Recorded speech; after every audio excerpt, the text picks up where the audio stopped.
Good morning, everyone. Welcome to today's hearing. Today we're going to hear from another member of the RBKC Building Control Office. Yes, Ms. Grogan. Yes, good morning, Mr. Chairman. It's John Allen this morning. Yes, thank you.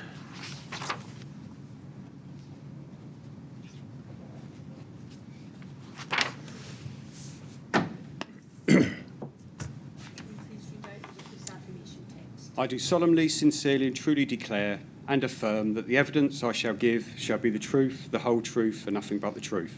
Thank you very much, Mr. Allen. Do sit down, please. Make yourself comfortable. Thank you.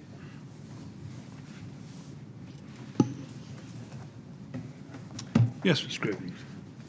Good morning. Can you please give the inquiry your full name? John Stephen Allen. Thank you very much for coming to give evidence today and to assist the inquiry with its investigations.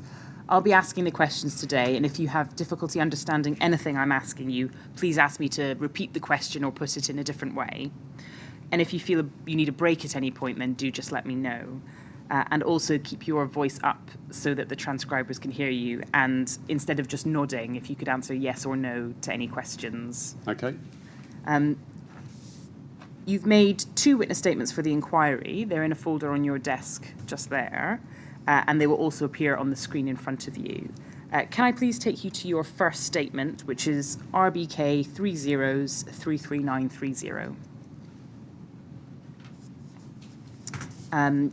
It's dated 25th of November 2018, and if we could turn to page 6. Is that your signature? Yes, it is.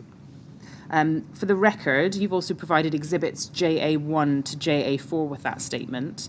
And for the transcript only, those references are RBK 30s52476, RBK 30s52478, RBK 30s52479, and RBK 30s52480.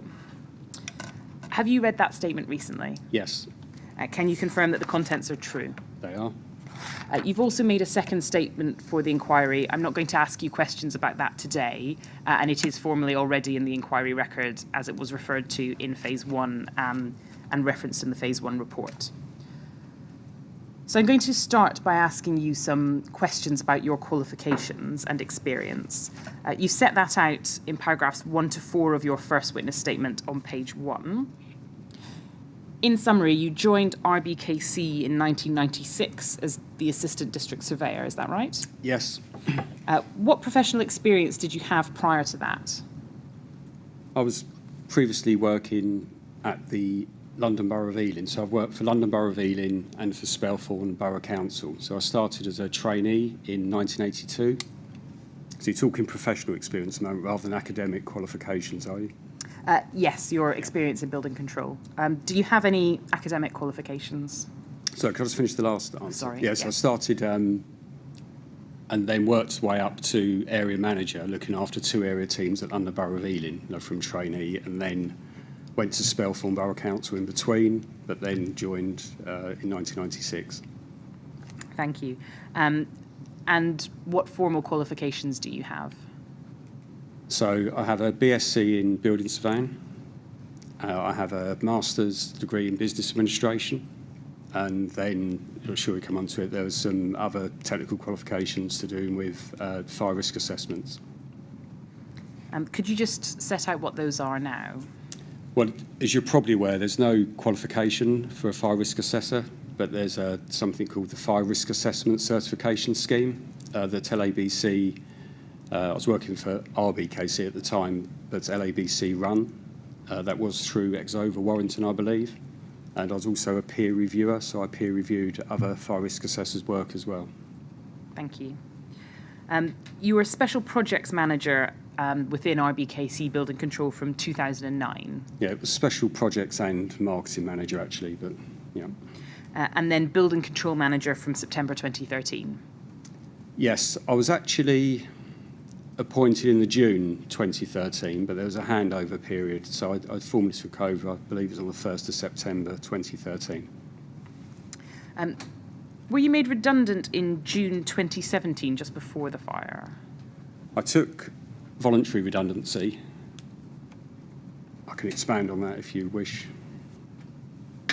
Well, what was the reason for taking voluntary redundancy? The Kensington and Chelsea, Camden and Westminster decided to opt for a tri-borough arrangement, and the two other heads had already taken voluntary redundancy, and I had applied for the voluntary redundancy, I believe it was early June 2017, 6th of June. And obviously the events happened and that was then put off. But I was still given the option to take voluntary redundancy, which I did effectively in the March in 2018. So I wanted me to carry on over that interim period. So you actually left your role then March 2018, you say? I left then. I think officially it might have been, because I took time off in lieu, so it may have been June, July. I could provide that afterwards, but around that time. Thank you. Are you still working in the building control industry in a similar role now? No. What is your job now? Don't have one presently. I was from May 2018 to effectively August the 7th, 2020. I worked for LABC. I started as a technical specialist in May 2018. You'll see there's an overlap there because I was allowed to, although I carried on, I was time off in lieu, and I could start in May 2018. And then I transferred to be learning and development lead, so effectively like a course tutor for the level 5 diploma. Thank you. At the time of the Grenfell refurbishment, you were a member of RICS. Yeah, sorry, I forgot to mention that as well, sorry. And just for the public, what does RICS stand for? So I'm a member of the Royal Institute of Chartered Surveyors. I believe I've been a member since 1990, so I forgot to mention that. And at the time, that was a requirement for the role of building control manager, wasn't it? I believe it was. You'd need to check on what the entry requirements were. I believe a professional qualification was required, yeah. Were you a member of any other professional organisations at the time? Can't recall at the moment. Prior to the Grenfell Tower refurbishment, did you ever have experience of working with rain screen cladding?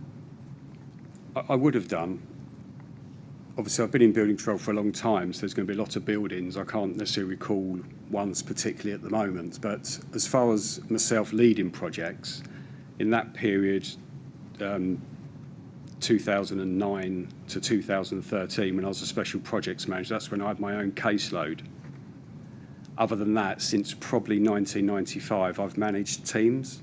So although I wasn't hands-on, dealing, day in, day out with a particular project, obviously I would cover for projects periodically and also respond to their problems, questions, queries in that time.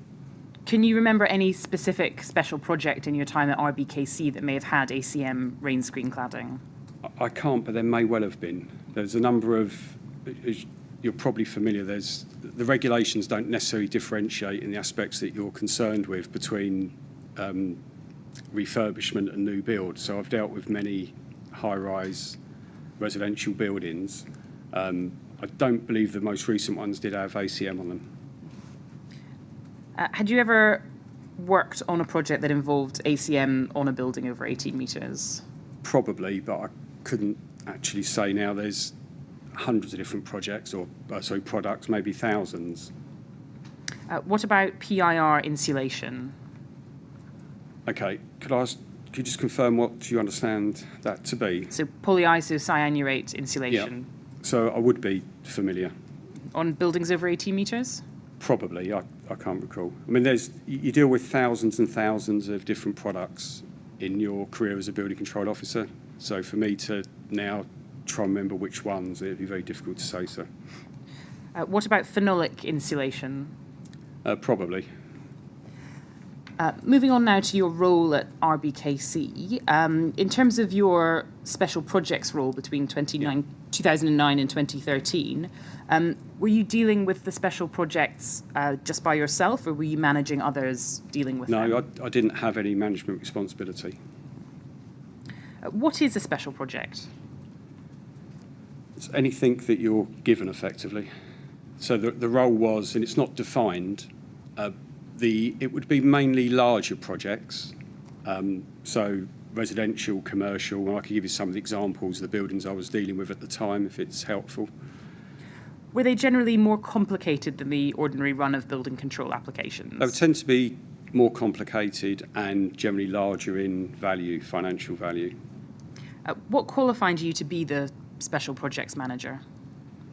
Due to length of experience and qualifications, what I would also say is there was an element of some of the projects were given to me by the head of building control at the time, and then because I was the marketing manager as well, it's very much about trying to basically win those projects as well. So searching leads, trying to do what you can, talk to the applicants to try and, you're aware that building control's in a competitive environment, so try and win those projects for RBKC. So that was my role as well. And when you refer there to competition, that's competition between building control operated by local authorities and approved inspectors, is that Yes, right? because the customers have a choice. In your role, were you required to have a more advanced understanding of the building regulations and guidance than a building control surveyor or a senior surveyor? You'd have to look at the job description. I don't believe so. How many special projects would you usually be working on at any one time? Probably maybe 20 to 30. There would be a record probably. RBKC would have had records. I don't know if they're backdated, but of caseload and workload, and it'd also be easy to look on the database and see which ones had my name against them. You were then promoted in 2013 to building control manager. Yeah. Was that role purely managerial, or were you still dealing with your own caseload? Initially, I was dealing with the special projects, and then I was asked to transfer those projects I had by my manager at the time to the team. When were you asked to transfer them? I have got a note of it. It's around, so I took over September. It's sometime between there and sort of December 13, January. We'll come on to this later in more detail, but we know that you went to Grenfell for a site visit in March 2016. Was it the case that you would fill in for surveyors from time to time in that way? Yeah, mainly I paired the surveyors up to get cover. So like everybody, people have to have leave and they're sick from time to time. So I paired the surveyors up so they would first of all really talk to their buddy. That would be the system. But of course, there's times in a small team where you have to cover, and I would do so if I had to. And so even though your role was managerial, you'd still have to keep yourself up to date so that you could carry on project work on occasion. Yes. Just to get the chronology clear early on, from the documents and witness statements, we can see that you were involved in the Grenfell Tower refurbishment project first in 2012-2013. Yes. Is that right? Briefly in 2014 around the submission of the full plans application. Correct. And then again for the site visit in 2016. Yes. Moving on now to a new topic, which is the regulations and guidance at the time. As a building control surveyor with over 20 years' experience and head of building control from 2013 to 2018, can we take it that you were familiar with the requirements of Schedule 1, Part B of the Building Regulations 2010? Correct. And you'd also be familiar with the guidance in Approved Document B? Yes. Did you deal with Part B of the Building Regulations and ADB regularly as part of your role? Yes. What about Parts B3 and B4 specifically? Yes. In terms of the guidance in ADB on external fire spread, can we go to CLG 50173, page 95? So this is a copy of ADB incorporating the 2007 and 2010 amendments. And we see there on the right-hand side at the bottom, external wall construction, paragraph 12.5. And it says there, the external envelope of the building should not provide a medium for fire spread if it is likely to be a risk to health or safety. The use of combustible materials in the cladding system and extensive cavities may present such a risk in tall buildings. And then external walls should either meet the guidance given in paragraphs 12.6 to 12.9 or meet the performance criteria given in the BRE report, that's BR 135 for cladding systems, using a full-scale test data from BS 84141 or BS 84142, and the total amount of combustible material may also be limited in practice by the provisions for space separation in section 13. Were you familiar with that passage of ADB? Did you understand from this at the time that ADB contains two potential routes for compliance with the functional requirement of Part B4 of the building regulations? Yes. And at any time during your involvement with Grenfell Tower, did you know which of these routes was followed? No. So you were never told? No. And you never asked? No. Moving on to paragraph 12.6, which is at the bottom of page 95. External surfaces, the external surfaces of walls should meet, and then over the page, the provisions in diagram 40, where a mixed-use building includes assembly and recreation purpose groups, and the external surfaces of walls should meet the provisions in diagram 40C. And then we move over the page again to page 97, where we see diagram 40, and looking in particular at 40E. There we see the requirement for a building that's more than 1 metre from a relevant boundary, and there's guidance there that above 18 metres the external wall surface classification should be class 0 or class B, S3D2 or better. Did you know what these classifications meant at the time? Yes. Could you elaborate, please? I would. Well, the definition for Class O and the others are in the appendix in the approved document. So I would my approved document would be well thumbed, and I would thumb to that part of the guidance and read it. So it's difficult for me to quote verbatim. You'd be aware that there's a number of classes and the like within it, but it'd be difficult to actually quote that now. But if you want to go to it, I'll happily lead you through it if you wish. I don't think we need to go to it right now, but we might come back to it later. At the time, did you have a view of what external surfaces of walls, as referred to in paragraph 12.6, meant? I did. And what was that view? It was very much around the external surface needed to achieve Class O, apart from the bit below, which is in the diagram, below 18 metres could be Class C, I believe it is. And would that be just the surface of the product used or the entirety of the product? Well, if we talk about the weather protection, so just in sort of simple terms, that is Class O. And then I'm sure we're going to come on later, the thermal insulation needs to be materials of limited combustibility. I don't believe the external skin is ever regarded, I know you had an expert here with insulation background, but I don't believe the external skin is ever regarded as insulation. And you're probably aware, apart from the changes to the requiring materials of, to be non-combustible in later versions of the regulations, you're probably aware that the government have changed and added particular clauses into the description of what the external wall surface is, and also for materials of the insulation products, they've added about the filler in ACM, for example. So that's an addition they've added to the later approved document B, which is now volume 1. But at the time, you didn't think that, for example, the core of an ACM panel would be filler? I regarded that outside, if I was asked, and I wasn't asked, but you said what was my understanding at the time, if I was asked, I would have said that the external weathering needed to achieve Class O, and then the insulation inside, that's pinned to the inside leaf, would need to be materials of limited combustibility.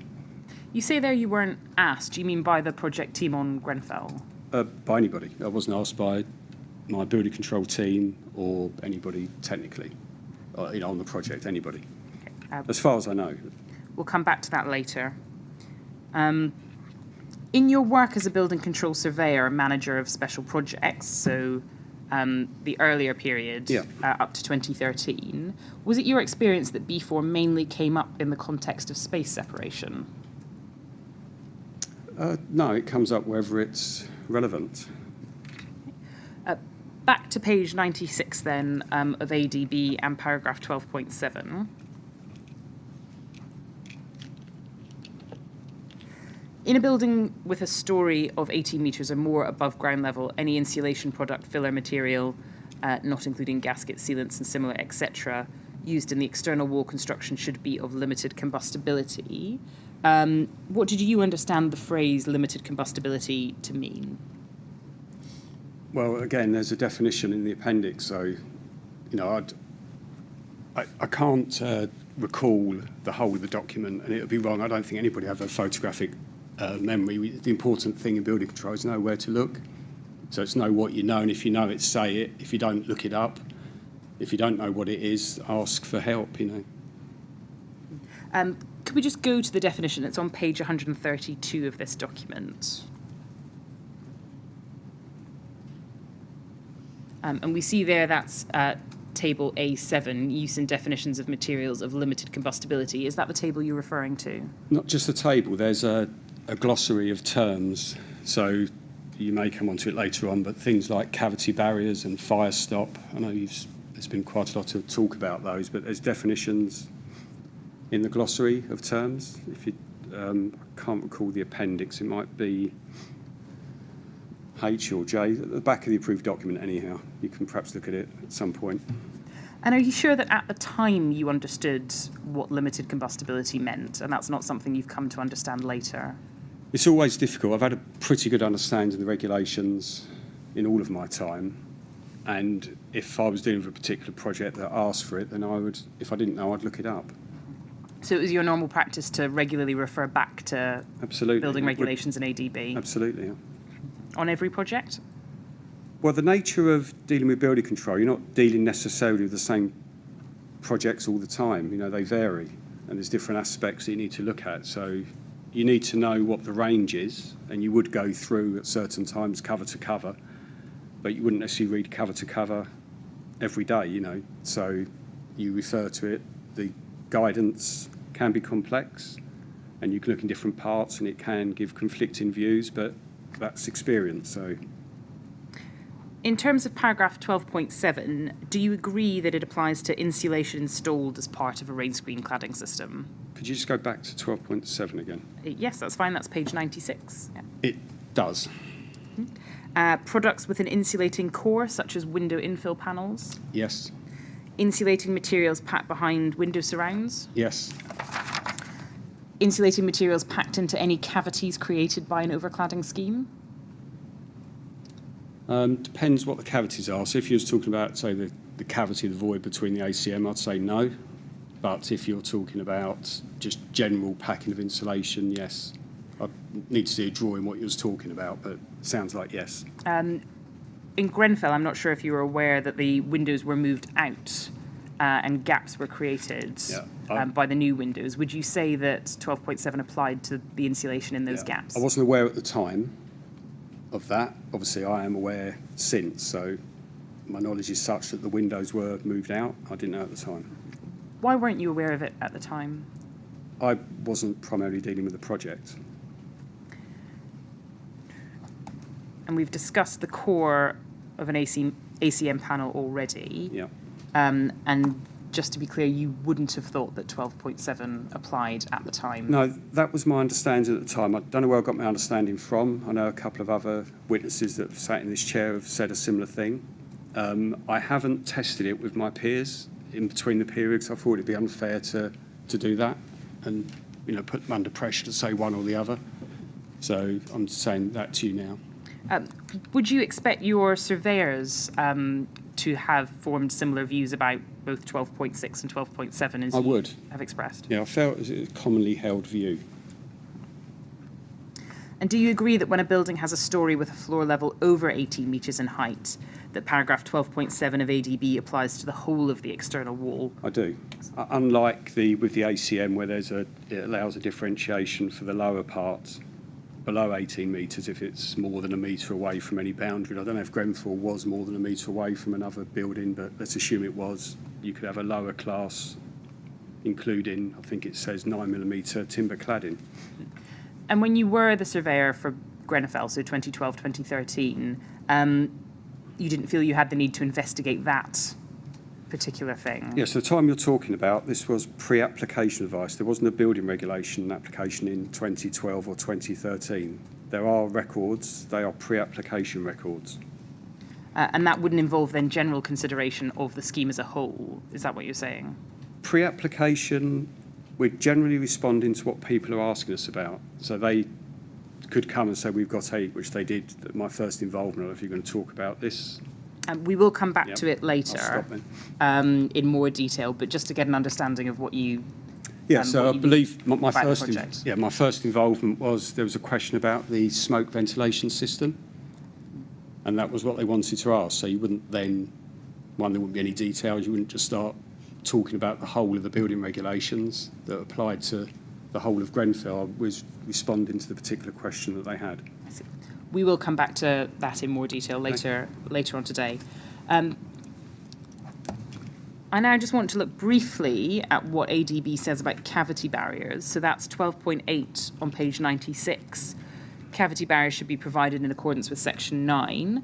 And then if we go to section 9, which is on page 82, and diagram 33 in particular, did you understand at the time of your work on Grenfell Tower that cavity barriers were required in the cladding? I would have, yep, I did. At the lines of compartment floors and walls? Yes, Around openings such as windows? yes, At the junction at the top of the cladding Yes. where it met the crown? And did you understand that there was a difference between fire stopping and cavity barriers in that only cavity barriers were required inside the cladding system? yes. And it's explained, the definition is explained in the glossary at the back between a fire stop and a cavity barrier. And again, would you expect your surveyors, so both senior level and ordinary surveyor level, to have known that? Yes.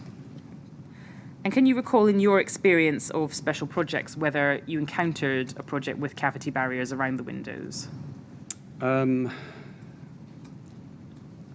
Probably, but mainly in new builds, you may have around the window openings. I mean, it changes a bit with the change with the thermal values, where you need a different material because of transferring thermal insulation. But in more traditional construction, there wouldn't necessarily be a cavity there because it'd be sealed with blockwork or brickwork or concrete or something. So there wouldn't be always in every project a gap there. In more recent times, because of thermal transmittance values, there's a cold bridge effectively at the reveals. So there are sometimes more complicated details there. But if the requirement was you needed a cavity barrier there, then that product would have to form the function of a cavity barrier as well. Moving on now to industry guidance, were you familiar with BR 135 at the time of your involvement in Grenfell Tower? I was, but from what we've heard recently, the route was to go down the following those previous paragraphs and not down a 135 route. But we can talk about it. Is it something that you would be required to refer to regularly as part of your role? Not so much, but if the applicant was choosing to look at that route, then you would obviously go down that route. And would you have expected someone at surveyor or senior surveyor level to have been familiar with it too? Not necessarily, because I would say most times, on most occasions, people would go just down the route that we've mentioned, following those paragraphs for the external weather surface and then the internal insulation. Now, John Hoban's evidence is that he had never read it. Does that surprise you? He may not have had a project where it was required. Did you know at the time that we hadn't read BR 135? I didn't, but I did listen to John Hoban's evidence, and I think he said that he followed the earlier route, so there wouldn't have been any reason for him to look at BR 135. Did you ever take steps to check that surveyors and the team were familiar with industry publications like this, and particularly one that's expressly referred to in ADB? It's referred to. There's many references in the approved documents, many British standards. You would refer to them when you need to refer to them. I think you covered it previously, but Kensington and Chelsea paid for IHS, or technical indices, which is an online. We paid for an online database, effectively. We had access to every single piece of legislation. Not every authority would have that. but we did. So if there was a piece of legislation that you was unfamiliar with, that you didn't come onto it, you could call it up. Now, Mr. Hoban's evidence was that he was looking at the linear route under ADB, but he also referred to the other routes to compliance. And we also heard that the Celotex insulation product literature referred to an 8414 test. So in those circumstances, would you have expected John Hoban to go away and look at BR135? I'm a bit confused. I thought he was following, as you call it, the linear route. So if he's following the linear route, he followed the linear route. His knowledge of the other routes wouldn't have been applicable on this project. But was your question if Celotex referred to the 8414 test? Yes, so the product literature for Celotex, which Mr. Hoban says Yes. he looked up, referred to an 8414 test. Yeah. So he could have then looked up the 8414 test and he'd have had access to that if he needed to. But in those circumstances, you say he could have. Is What? that something you would have expected him to do? It would be usual, and it's usual for building control to interrogate the data, and it would be a normal thing to do. So it wouldn't be a case of accepting any product on any building unless your prior knowledge and experience is acceptable. So it would be normal to ask for the product details and then follow that through to make sure that the product that's been specified is the one that's mentioned in the certificate, and that what's been tested in the certificate is the performance that you're expecting as laid down in the building regulations. So just to expand on that, sometimes people mention a particular part of a test, but that's not the part of the test you're looking for. Just going back to my question, would you have expected Mr. Hoban to have read BR135? Not necessarily. Even where he was following the process you've just described of checking whether an 8414 test was done? The thread here, and if he's following the linear route, and we're now talking about I haven't got the product sheet up that you're talking about, so we're just talking generally speaking. If following the linear route, there was a particular product, so we're looking at the insulation satisfying materials limited combustibility, it needs to follow through that route and make sure that it achieves if we go to the paragraphs about products and materials of limited combustibility, we need to make sure he follows that through, that the product certification satisfies that standard. I can't say to you at this point whether reading BR135 is essential in understanding 8414. But where Celotex didn't follow 12.7, so it's not a material limited combustibility, the alternative option is an 8414 test. Yes. So putting the linear route to one side for a second, how could Mr. Hoban have satisfied himself that it was compliant ultimately with the building regulations if he hadn't read BR135? Okay, so are you saying that he's not following the linear route, he's following an alternative route? Mr. Hoban's evidence was that in the case of Celotex, he relied on a statement in the product literature that said it was suitable for buildings over 18 metres, which itself referred to an 8414 test. Yeah, but not BR135 necessarily. Well, it's applying the criteria in BR135. That's how you know whether or not it complies. Yep. But we're going down the linear route still, is where we're going. I wonder if we're getting a bit We might be... cross purposes. I don't Yes, I have think Are you so. going to show Mr. Allen the Celotex data sheet at some point? Not necessarily this instant, but... I wasn't intending to because Mr. Allen was not himself involved in No, interrogating. but I thought your question was, if you were Mr. Hoban looking at the Celotex data sheet Yes. and seeing a reference to BS 8414 and BR135, what should he have done as a result? Is that not the thrust of the question? That is the thrust. And I was talking And I more in think- terms of general principles, Mr. Chairman, of... Yeah, but I think Mr. Allen would find it easier to grapple with the question if he saw show the him. document, that's all. Yes, that's fine. I think that's where we're at a little bit of difficulty. If I was... I understand. That's if I was, where... Thank you. If I was checking it myself, I would be looking at the insulation as a material of limited combustibility. So I would go to the appendix in the back of the approved document and the definition. Then I'll be looking for a product that satisfied that material of limited combustibility test. That's what I'll be looking for. So, And if it didn't satisfy, well, it wouldn't be acceptable. thank you. We can come back to the Celotex product data sheet at another point if we need to, when we're talking about the materials used Yeah. in the facade. If we go now to BR135, it's BRE 405554.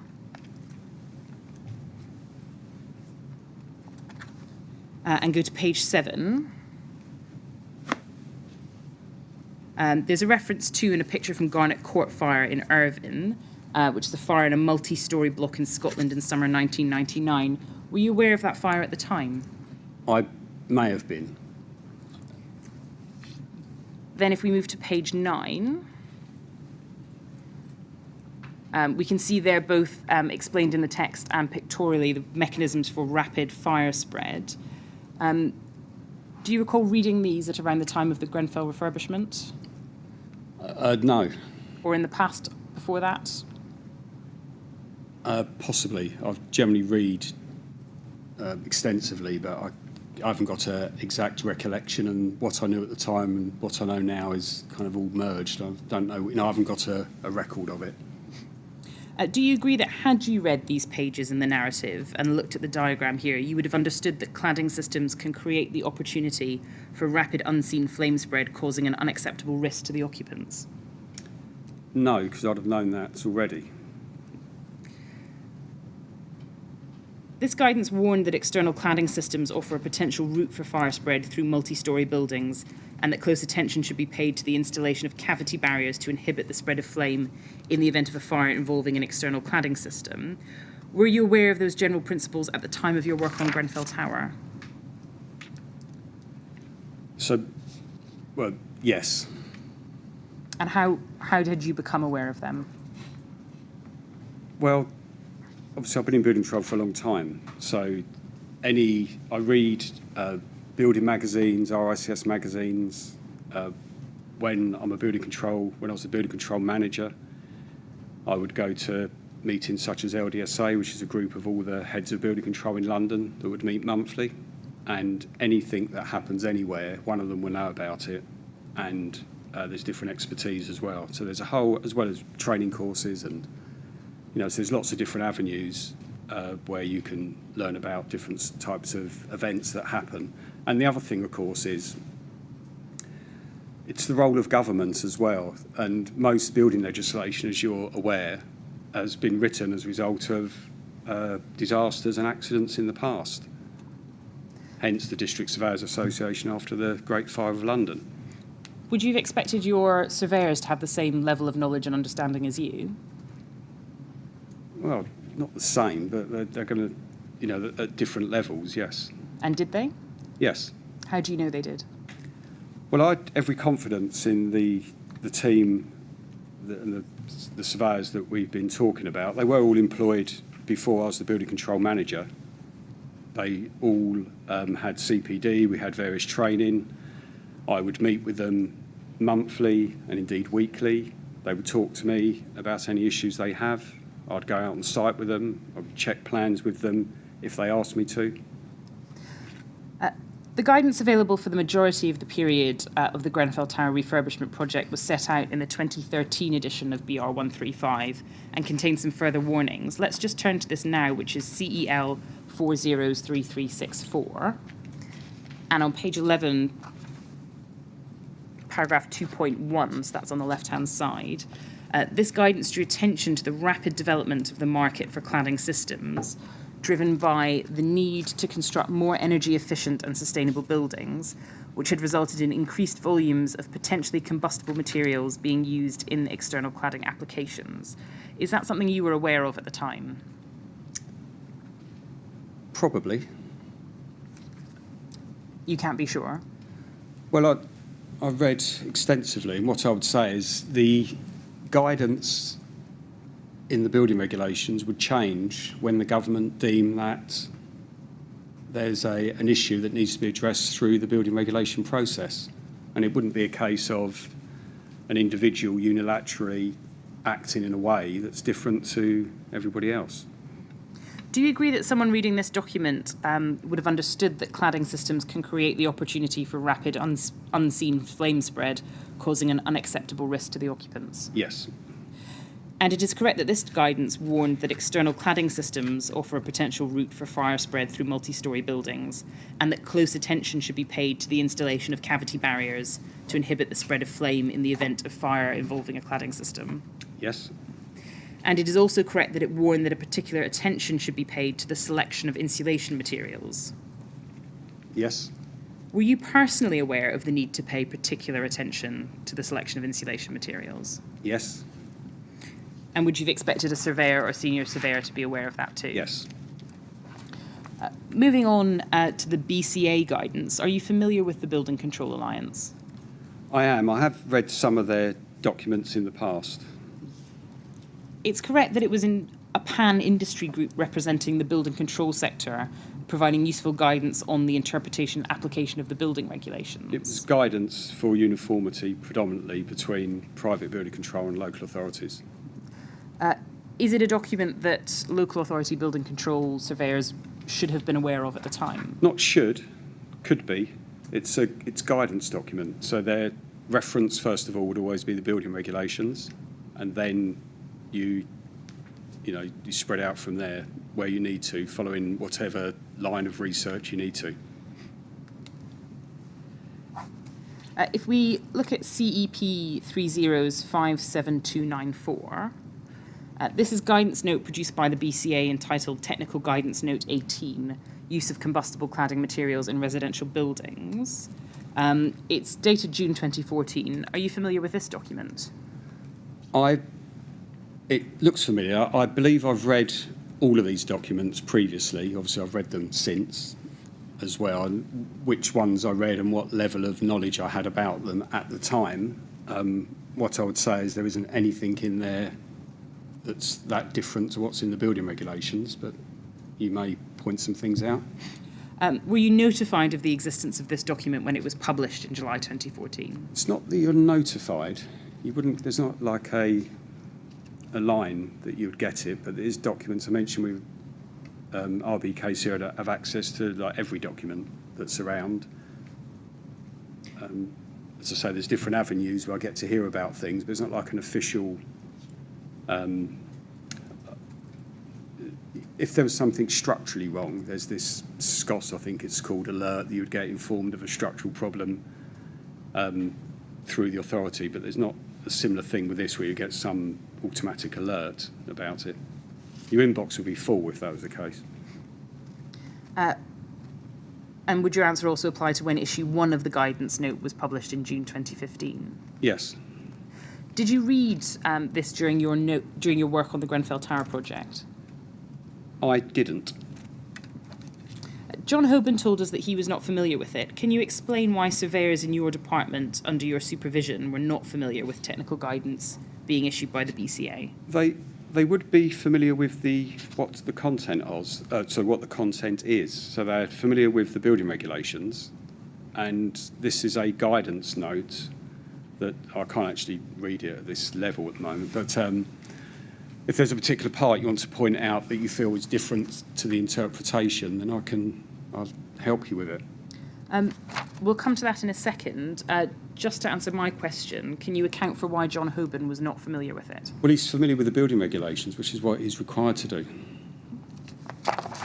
It doesn't mean every single guidance note a surveyor is going to be, have an intimate knowledge of it. Moving on to the later edition, if we go to CEL 40's2347, and we will zoom in on this one. It was produced in June 2015, and under the heading Key Issues on page 1, at the first bullet point... Just need to wait a moment. Yeah. That's it.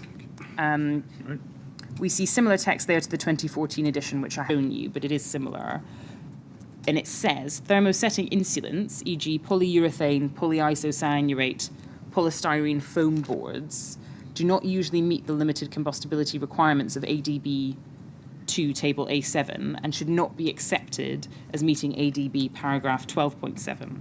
However, if they are included as part of a cladding system being tested, the complete assembly may ultimately prove to be acceptable. Now, we've heard your evidence you wouldn't have been specifically made aware when this document was published. Can you recall, through your various ways of keeping up to date, whether it was drawn to your attention by some other route at the time?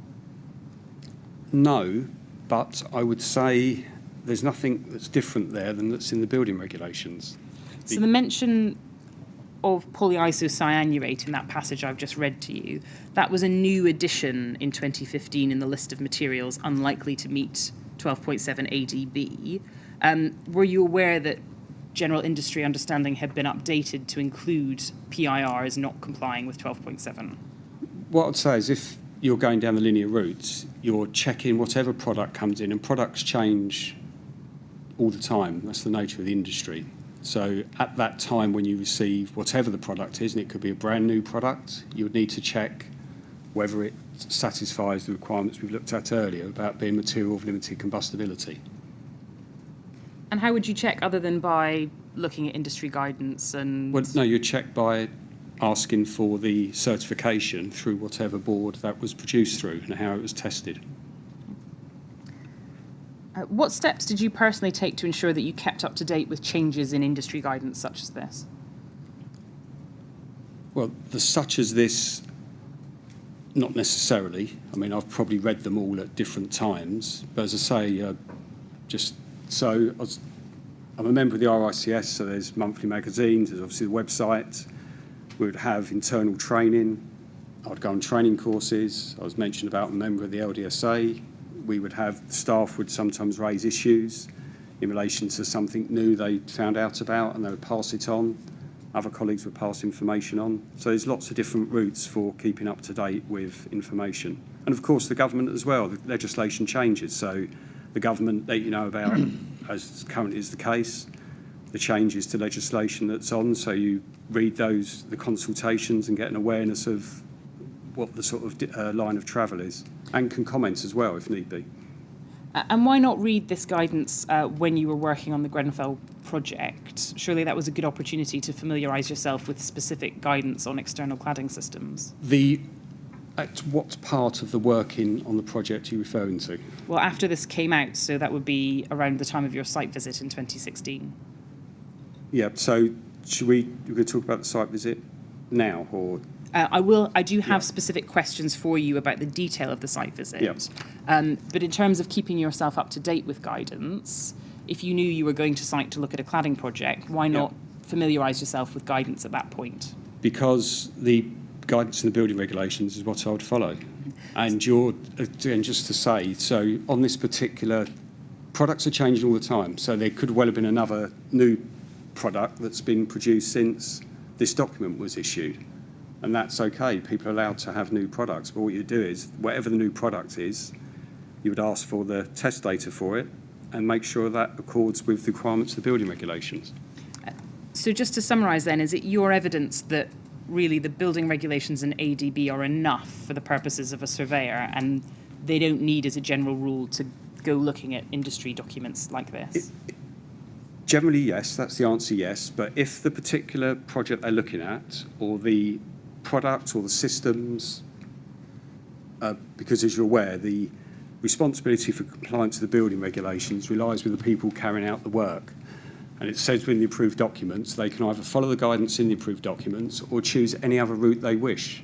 And then it's the job of building control then to ascertain what tests and checks you're going to ask them to follow if they're going to go down any other route.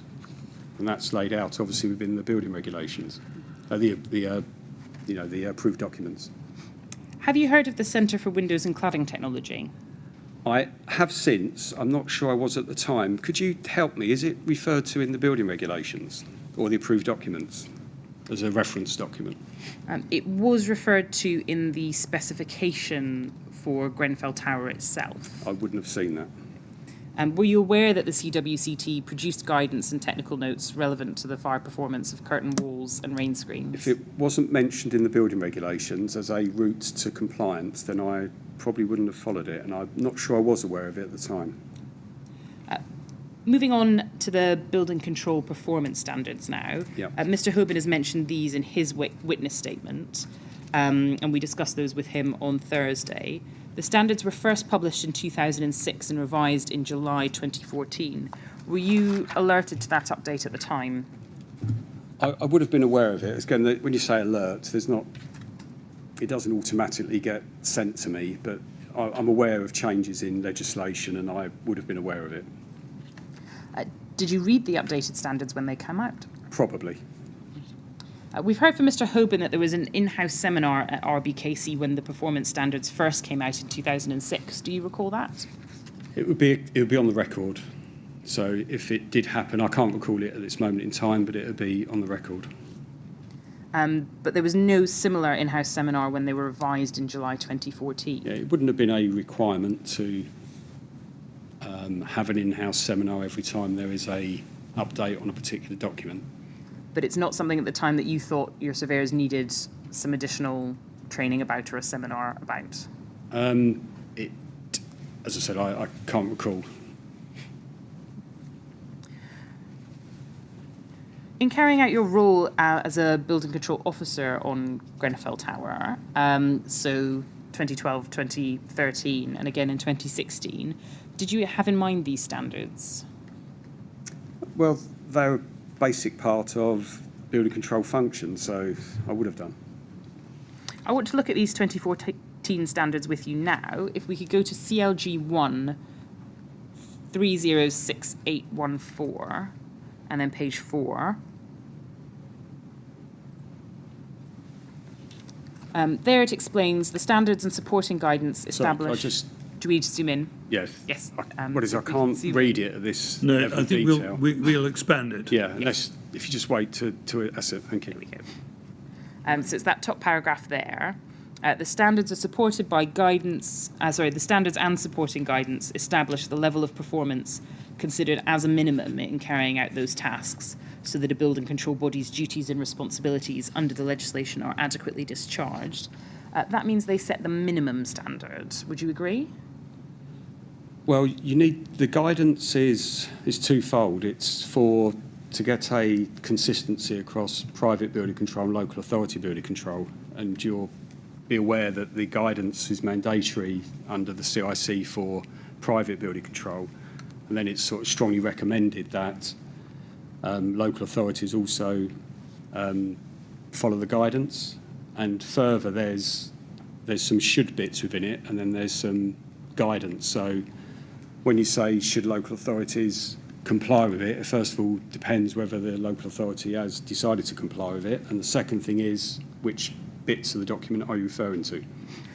So just answering my question, looking at the text there, it says the standards and supporting guidance establish the level of performance considered as a minimum. Sorry, it said the standards are supported by guidance. The standards and supporting guidance. Sorry if it's my Which bit are you looking accent. It's the last sentence. Oh, sorry, I thought it was the start. Sorry, the standards and supporting guidance.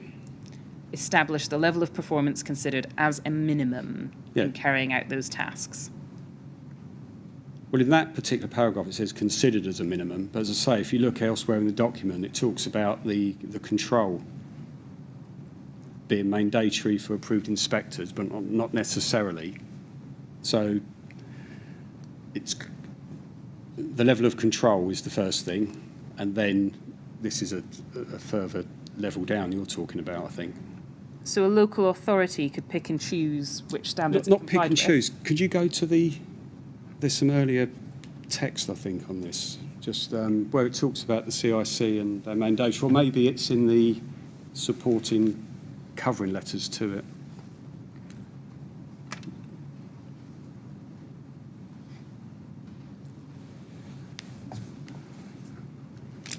I don't think it's on that page. Yeah, it mentions about CIC somewhere, but we'll find it later. Maybe we can come back to that. That's fine, yeah.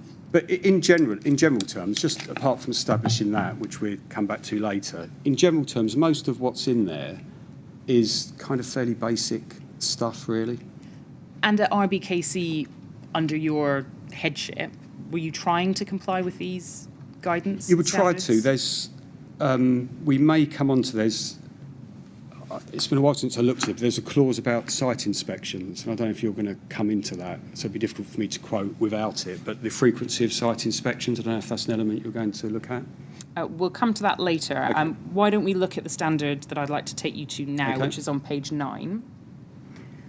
And that's standard about resources. And in the standard box, that's Yep. the green box, it says their building control body shall deploy sufficient experienced and qualified staff with competencies appropriate to the type of building control work undertaken, and shall ensure that suitable arrangements exist for CPD and in-service training of its technical staff. And then the next paragraph, building control body shall allocate sufficient resources to discharge its duties, having regard to its current and future workload, complexity and location of work, and changes in building regulations, approved documents, and other recognised guidance. In your tenure as RBKC Head of Building Control, did you experience any difficulties in meeting this standard? Mainly no. There will be, with a small team, there are times when you're with a small team, you can't guarantee the influx of work. So unlike approved inspectors, local authorities are required to take whatever application comes in. It's not a case that you can refuse it. People are fully entitled to put an application in. So there will be times as an office, didn't happen very often, or indeed for individual surveyors, where there may be a sudden influx of work in a particular area, which is normal kind of management. But that would be fairly rare. So generally the answer would be yes, but there'd be other times you'd have to then manage that resource or plug the gaps or help out or do what you need to do to resolve those issues. We'll look at some specifics later. Yeah. If we go to standard 5, which is on page 13, and zoom in there again on the standard, if you just read that box to yourself.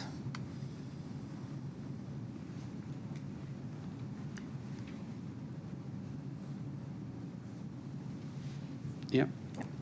And then if we look at the guidance in the first paragraph below the standard. So maybe you're going from standard to guidance now. Yes, I am. And it says there, in the last sentence of that first paragraph, a written opinion should be issued on all proposals submitted for assessment. Would that be a formal opinion, or would advice by email suffice? So remember, this is guidance, this isn't standard, but... And just to remind me, are we talking about all full plan applications here? Does this cover building notices as well, do you know? Well, let's... Because sometimes instructions are done on site, where they just talk about a product, something on site, rather than then everything in writing. But let's talk about Grenfell related. Yes, I was going to say, let's stay focused on Grenfell, which was a full plans application. Where you have a full plans application, would you have expected your surveyor to issue a written opinion? Well, the wording is a strange thing because it says opinion.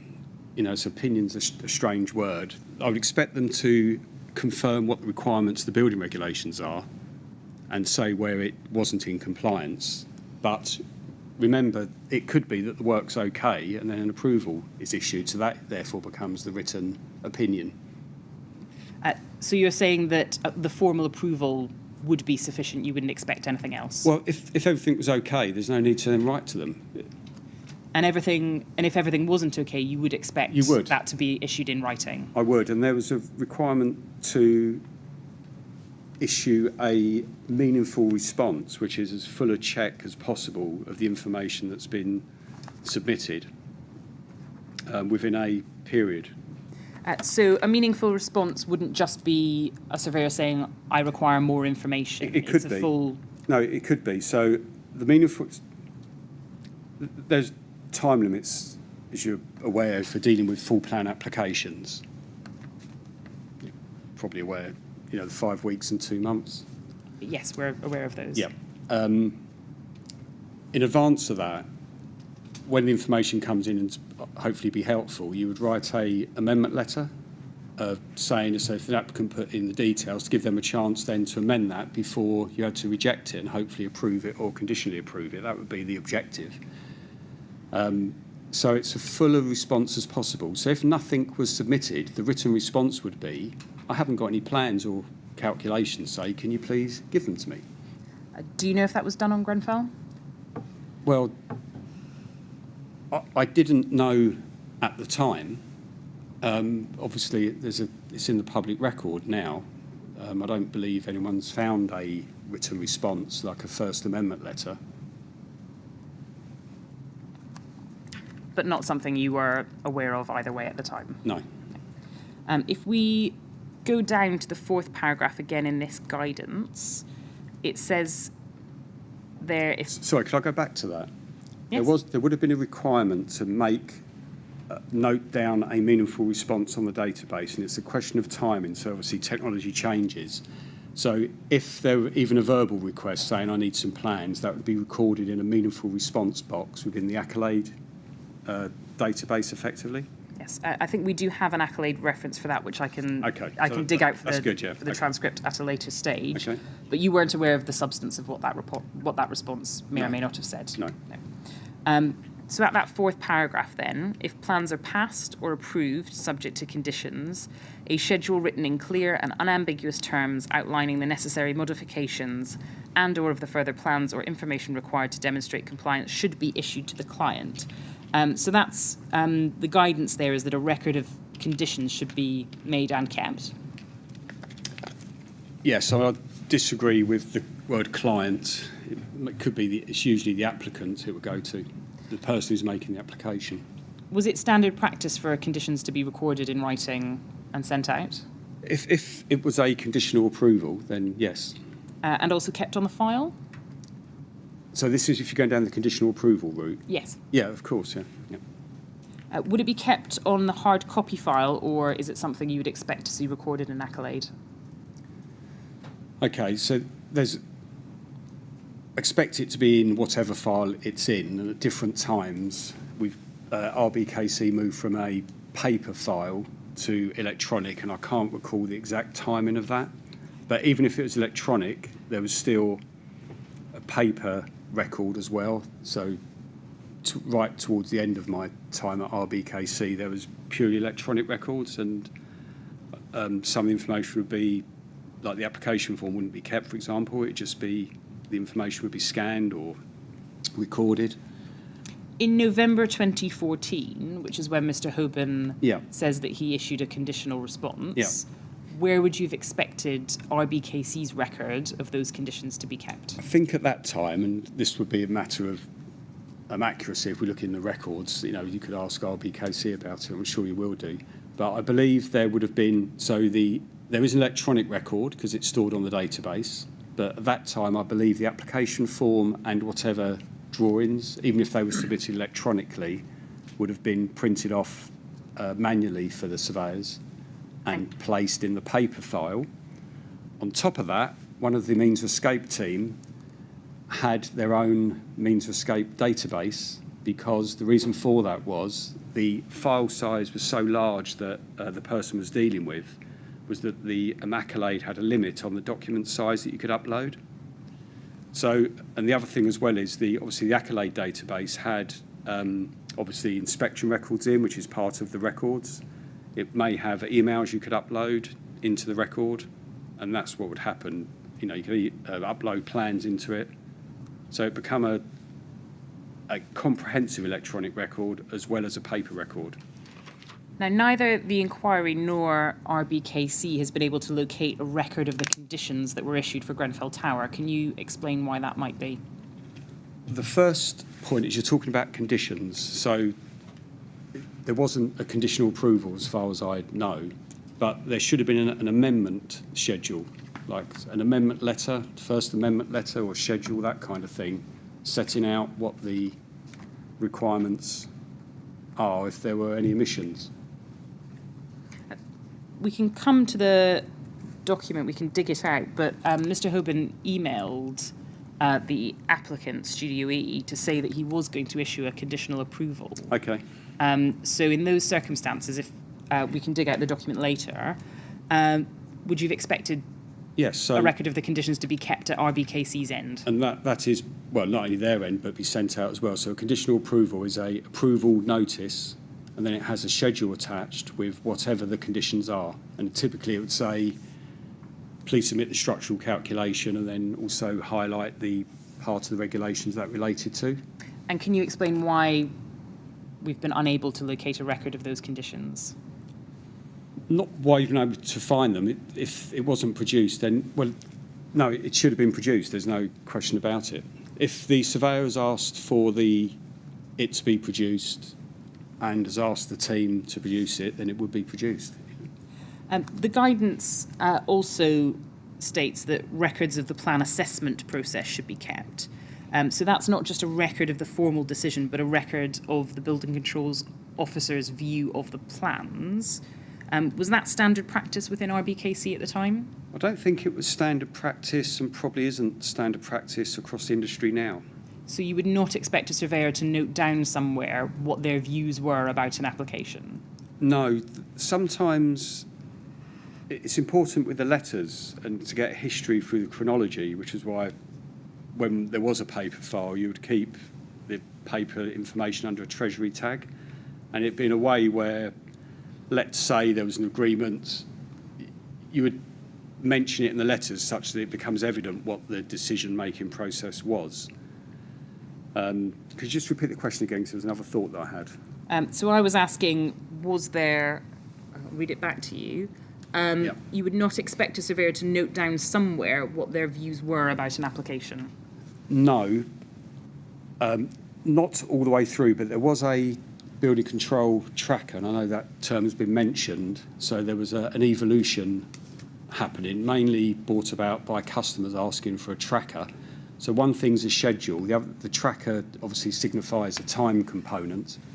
So there was a voluntary tracker that could be used, mainly if the client wanted it, that could be used on projects where it was something I created, basically to list all the documents and the regulations, and there'd be opportunity then to, for example, in Part A, to do with structure, you would say, please send me your structural calculations, and that could be then sent to them, and obviously it was dated and stored in Accolade. Are you aware of a tracker being in use in Grenfell? It wasn't. I wasn't involved hands-on with the project at the time. Obviously, since that time, it seems with all your evidence. Remember, I'm not core to everything. I've only got the snippets in the hearings that have been made available, but I haven't seen that there was a tracker there. Can you recall if the tracker was something that was in place from 2013 and therefore was something that was available but not used, or just something that was wasn't around adopted? that time, but it wasn't compulsory. It was mainly due to customer need.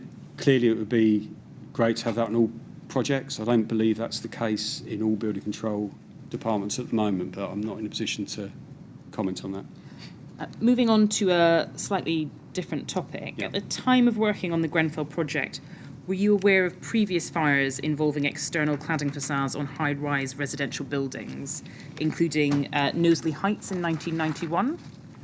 Again, it's 1991. I obviously wasn't the head of building control then, but I would have been aware, because I said I keep on top of what's happening, and I mentioned the sources previously, so I probably would have done, but I can't say explicitly. Garnet Court, we saw a picture of that when looking at BR 135. Were you aware of that when it happened? When was that? 1999. Again, I wasn't the building control manager, but I would have been aware of it. Fire in Mermoz Tower in France in 2012? It doesn't ring a bell, but the thing is, because I've heard about these since, so I can't say to you categorically what I knew then and what I know now. What about the spate of fires in high-rise buildings in the UAE in 2012, 2013? I think I'd have seen them on the TV, like most people would have done. And the fires at the Address Downtown Hotel and Torch residential building in Dubai in 2015? Probably.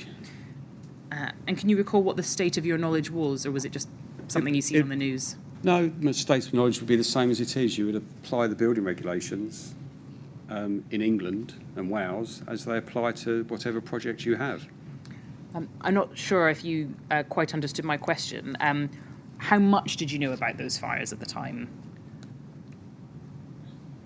Whatever would have been reported in the building magazine, the RICS, and as a consequence, if the government felt, I know there was some commentary on some of the fires, if the government felt there was a need to address the building regulations, then they would have done so and had a consultation.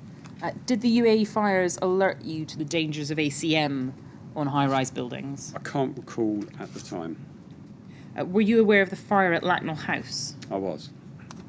From that fire, did you gain any understanding of how fire can spread up the exterior of a building?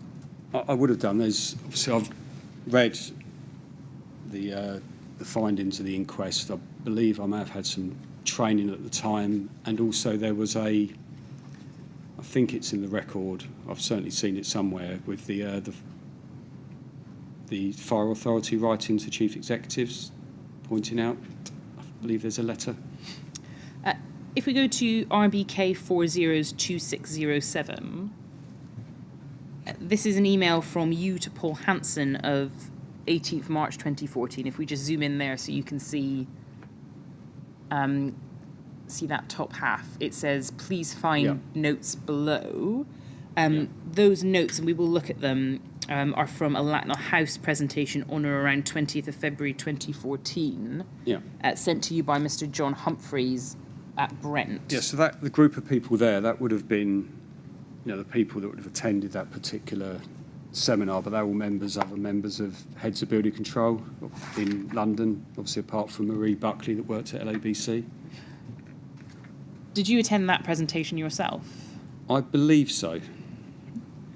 How did you come to receive those notes? Did you ask for them from Mr. Humphreys, or did he just send them? I can't recall. You'd have to look at the whole trail of it. I can't recall. Did you read the notes at the time? We can, if we scroll up, we can see them there, if that jogs your memory. I'm sure I would have done, yeah. Why were you sending them to Paul Hanson? I can't recall now. At the bottom of the page, we'll see there are obviously different sessions delivered by different people. So the bottom of that, actually, it is on the screen there. We've got Deputy Commissioner LFB. Yeah. So it's that top chunk of text.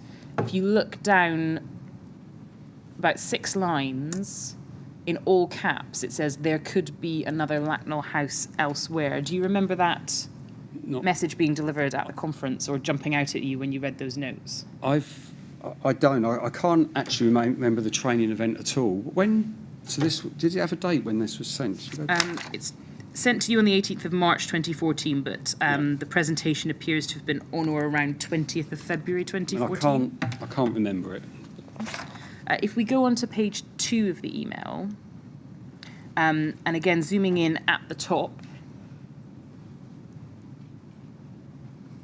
and it's the second chunk of text, mentions composite panels tested as class 3 instead of class 0, no fire resistance, panels burnt through in 4.5 minutes, introduce flaming inside of flats, panels also burnt through externally but also ignited within flat above before failure of glazing. Is that something you remember knowing about at the time with regard to Lacknell House? I believe so. And if we go just down to the bottom of page 2, under the questions and debate section, 4th line down, spread of flame, external facades. Can you recall what that debate was about? Which bit are you looking at? Sorry, 4th line down? 4th line down, so under questions/debate, spread of flame, external facades. What's 1736, or what's the 4th line down? Which paragraph, sorry? Sorry, it's a bit further down under the heading questions/debate. Okay. Bottom paragraph. Okay, sorry, yeah. And it says there, 4th line, spread of flame, external facades. Yeah. Do you recall what that discussion may have been about? I don't. I'm sorry, I can't actually recall the meeting. I'm trying to get any kind of recollection, but I can't actually remember it. At the time of Lacknell House, was the discussion of spread of flame on external facades something that was happening in the industry that you were aware of? At the time, I was, and I'm not sure if I read then or read since, but obviously the government were aware of it, and the sort of DCLG or whatever it's called at the time were aware of it, and the need, if there was any need for further regulation. Did it prompt in you any feeling that you needed to exercise particular scrutiny over the cladding proposals at Grenfell Tower?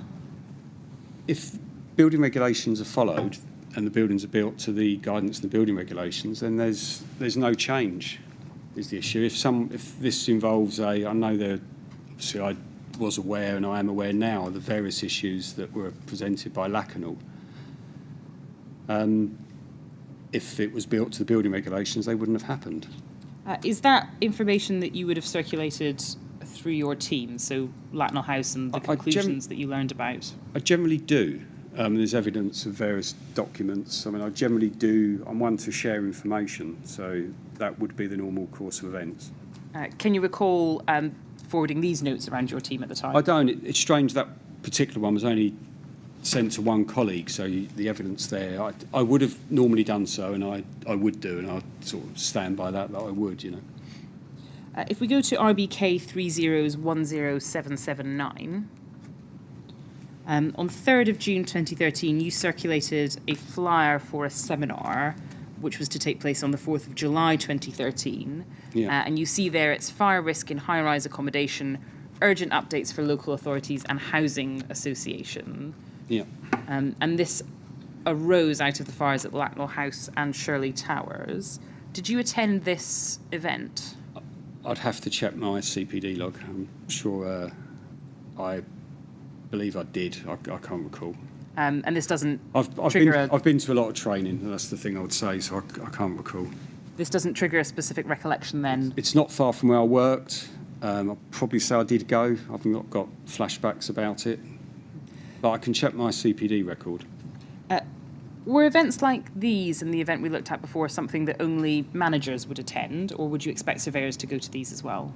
No, there was a great deal of training at RBKC, and if it could be opened up to as many as possible, that's what we'd do. But however, there's also, I'm not sure if this one was a charged for one, there's also cost implications. So, and also managing the office, so you couldn't send the whole team, in a small team. You couldn't say, right, everybody, let's go out for a day's training, even if it was fairly close. But we would get, if someone did go, we'd expect them then to feed back any learning to the other team members, and that certainly did happen at various times at RBKC. And I think that's a normal thing to do. Mr. Chairman, I'm about to move on to a new topic. I can try and get that done by about past, or we could break now. That sounds a bit doubtful.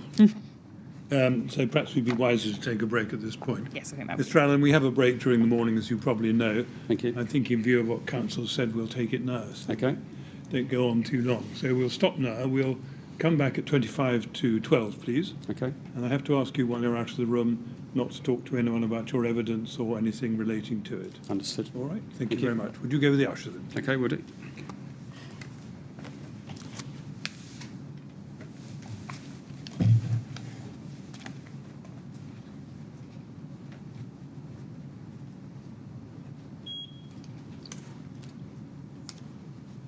25 to 12 then, please. Thank you.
Yes, would you ask Mr. Allen to come back in, please?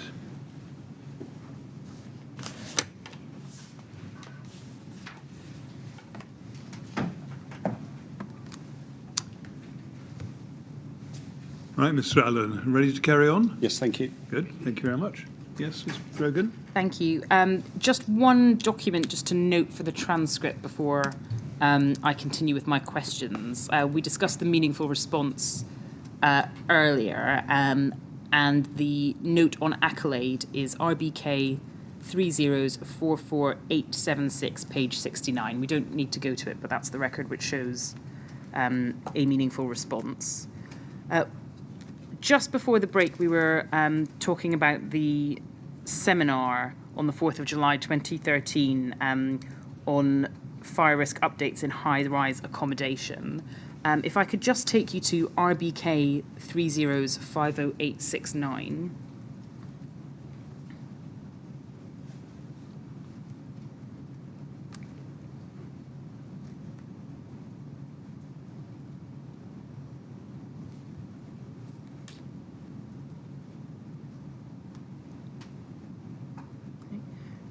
That's a certificate showing that you attended that conference. Yeah.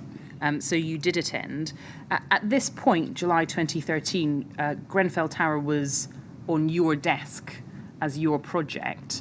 Did attending that seminar not alert you to the need to be particularly careful over your assessment of Grenfell Tower? Absolutely. It did. In what respects? In relation to, so at this time I believe my position was I was appointed as building control manager. I need to check my record, was that June 2013? This took place in I July. know it's July, 2013. I know it's June. I was appointed in June, but I wasn't heading the section up then, so I headed up from 1st of September, so that's the first point. I was the special projects manager. So if there would have been issues about, so I was dealing pre-application with Grenfell at that stage, so the building regulation application was deposited, I can't recall, have you got record? Was it August 2014. Yeah, so it was August 2014, and I wasn't dealing with the project at that stage. So if you're asking me at this time if I was sent information about Grenfell, would it have been useful? Well, of course it would have been useful. So at that time, I believe we was asked to look at something to do with the smoke ventilation, I think, or I can't recall. That wasn't quite my question. My question was, having attended this seminar, Yes. which arose out of the fire in Latinal House, did that alert you or cause you to take particular care over the work that you were doing on Grenfell at that time, it also being a high-rise? It would have done if information was sent to me. So if I would have received information on Grenfell, I would have checked it for compliance with the building regulations. And clearly, if there was, I can't recall the content of this course at the moment or who the speakers were, but if there was something relevant, of course, as a professional, I would use any knowledge that I had to help me. There was a few ifs in that answer because I can't recall having the information sent to me in relation to cladding and things, but you may have some evidence to say otherwise. I don't know. Moving on to the topic of CPD and training. Yeah. In the years 2012 to 2016, were you generally up to date with your CPD for RICS? Of course. If we go to ALL 701 and we zoom in there at the top to start with, this is your RICS CPD for the years 2013 to 2017. Yeah. And if we go to page 2, please, at the very top, for the year 2014, it says your CPD recording requirements have not been met. Why was that? Well, it's not the case what you're seeing. So I provided this information to the inquiry, and when after the event so for this current year, 2020, my training isn't complete. So as a member of the RICS, you're required to complete 20 hours, I believe it is, each year. And if you don't complete it, you would be expunged. or at least there'd be disciplinary action taken against you. So it wouldn't be possible for me not to have done my training. For the current year, 2020, although I've done more than 20 hours, I haven't yet completed the formal hours that you're required to do. I believe you're required to do 10 formal hours. So when I produce this for the inquiry off my, obviously my PC at home, the information about your CPD requirements have not been met. That is really for the current year, but there's an error in the way the screen appears, and it appears in each year. So if you actually looked into the record for each of those, they're far in excess of 20 hours. I've probably recorded at least 40 hours a year, and I could have put down probably 200 hours a year. Because of the amount of training that I do personally and all the reading I do, I could add a lot more information if I needed to. So for 2014 at the top then, we can see 21 hours total for 2014. So that is exactly in excess of 20 hours, yes. But it's not the 40 you've just no, stated there. Well, some of them I could do 40, or so I've satisfied the requirement if you're asking me that. And from memory, you need to have 10 formal hours, and you can see there's 14 formal hours for the particular year you're talking about. So I've satisfied the RICS, but I could have added a lot more hours there if I needed to. Did any of the CPD that you undertook between 2012 and 2016 cover B4 and approved document B? It may have done. But you don't have a specific recollection? No, I mean, we could look through. Sometimes within the notes you can add some more detail about it or attach documents. Prior to there being an electronic record, I used to keep the things like the document you just saw earlier, the a copy of the record. I would keep paper records as well, but I think after a while I just use the RICS electronic form. Do you recall any CPD dealing specifically with external fire spread? Well, I think we've just mentioned there was that previous course had something to do with high-rise buildings, didn't it? So as I said, do you want me to repeat? But other than that course that we looked at, do you recall? The training, and I can't recall the time, I haven't got my log here, but the training for the fire risk assessor was fairly in-depth, including looking at, explosions at oil refineries and such things. It's very wide-ranging, so you would have to go back and look at what was in there, but I would imagine it would have included B4 as well. Did you ever attend or undertake any CPD relating to cladding products and systems in that period? There would be training. I think I was looking at the recordings of John Hoban's evidence. There is, and there may be in my records, if I had my record put up, there may be Celotex and Rockwall and things like that. So there may be incidents that, but I'd need to look in the record. I don't have it. The reference, I don't think we need to go to it, but the reference for your training record is RBK 30's50382, and that does show some training from Kingspan in 2005. Yeah. Can you recall anything more recent than that? We could go to the RICS website now if you wanted, and we could look at it, but other than that, I can't recall it at this moment in time. I'm interested in your specific recollections, Mr. Allen, so okay. If you don't remember, you don't No, remember. I don't recall it. If we go to RBK 30's 10781, this is an email you'll see at the top that you appear to have sent to yourself. On 19th of January 2015, relating to an LABC technical briefing. Did you actually attend that technical briefing? I'd have to look at my record. I can't recall. So that doesn't trigger any recollection of having... No. Obviously, I wouldn't have seen this for a long time. If we go to... you'll see there's a time slot, 12:30 to 1300. 1300, yeah. Got that?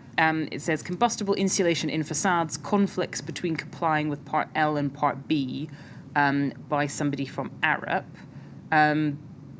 Does that trigger any recollection in you and having attended a seminar? I can't recall it. Again, I'm sure there is information, maybe the paper, and that's a long while ago, but maybe the papers are available somewhere if you wanted to see what the particular lecture was on. In your role as building control manager, were you responsible for training other building surveyors within the department?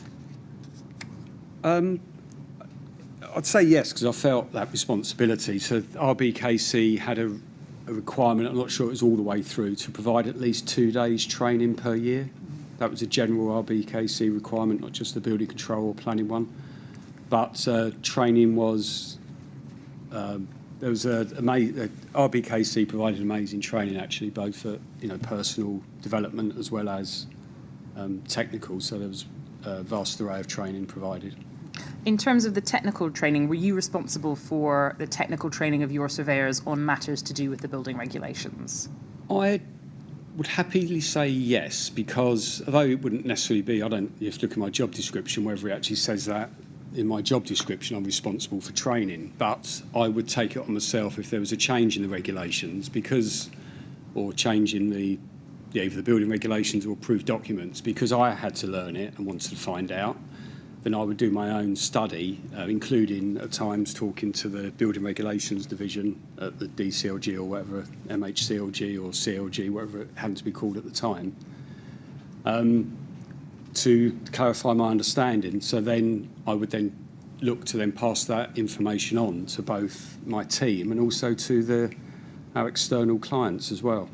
But focused, as you say, on changes and updates to the regulations and the approved documents rather than wider issues arising in the industry?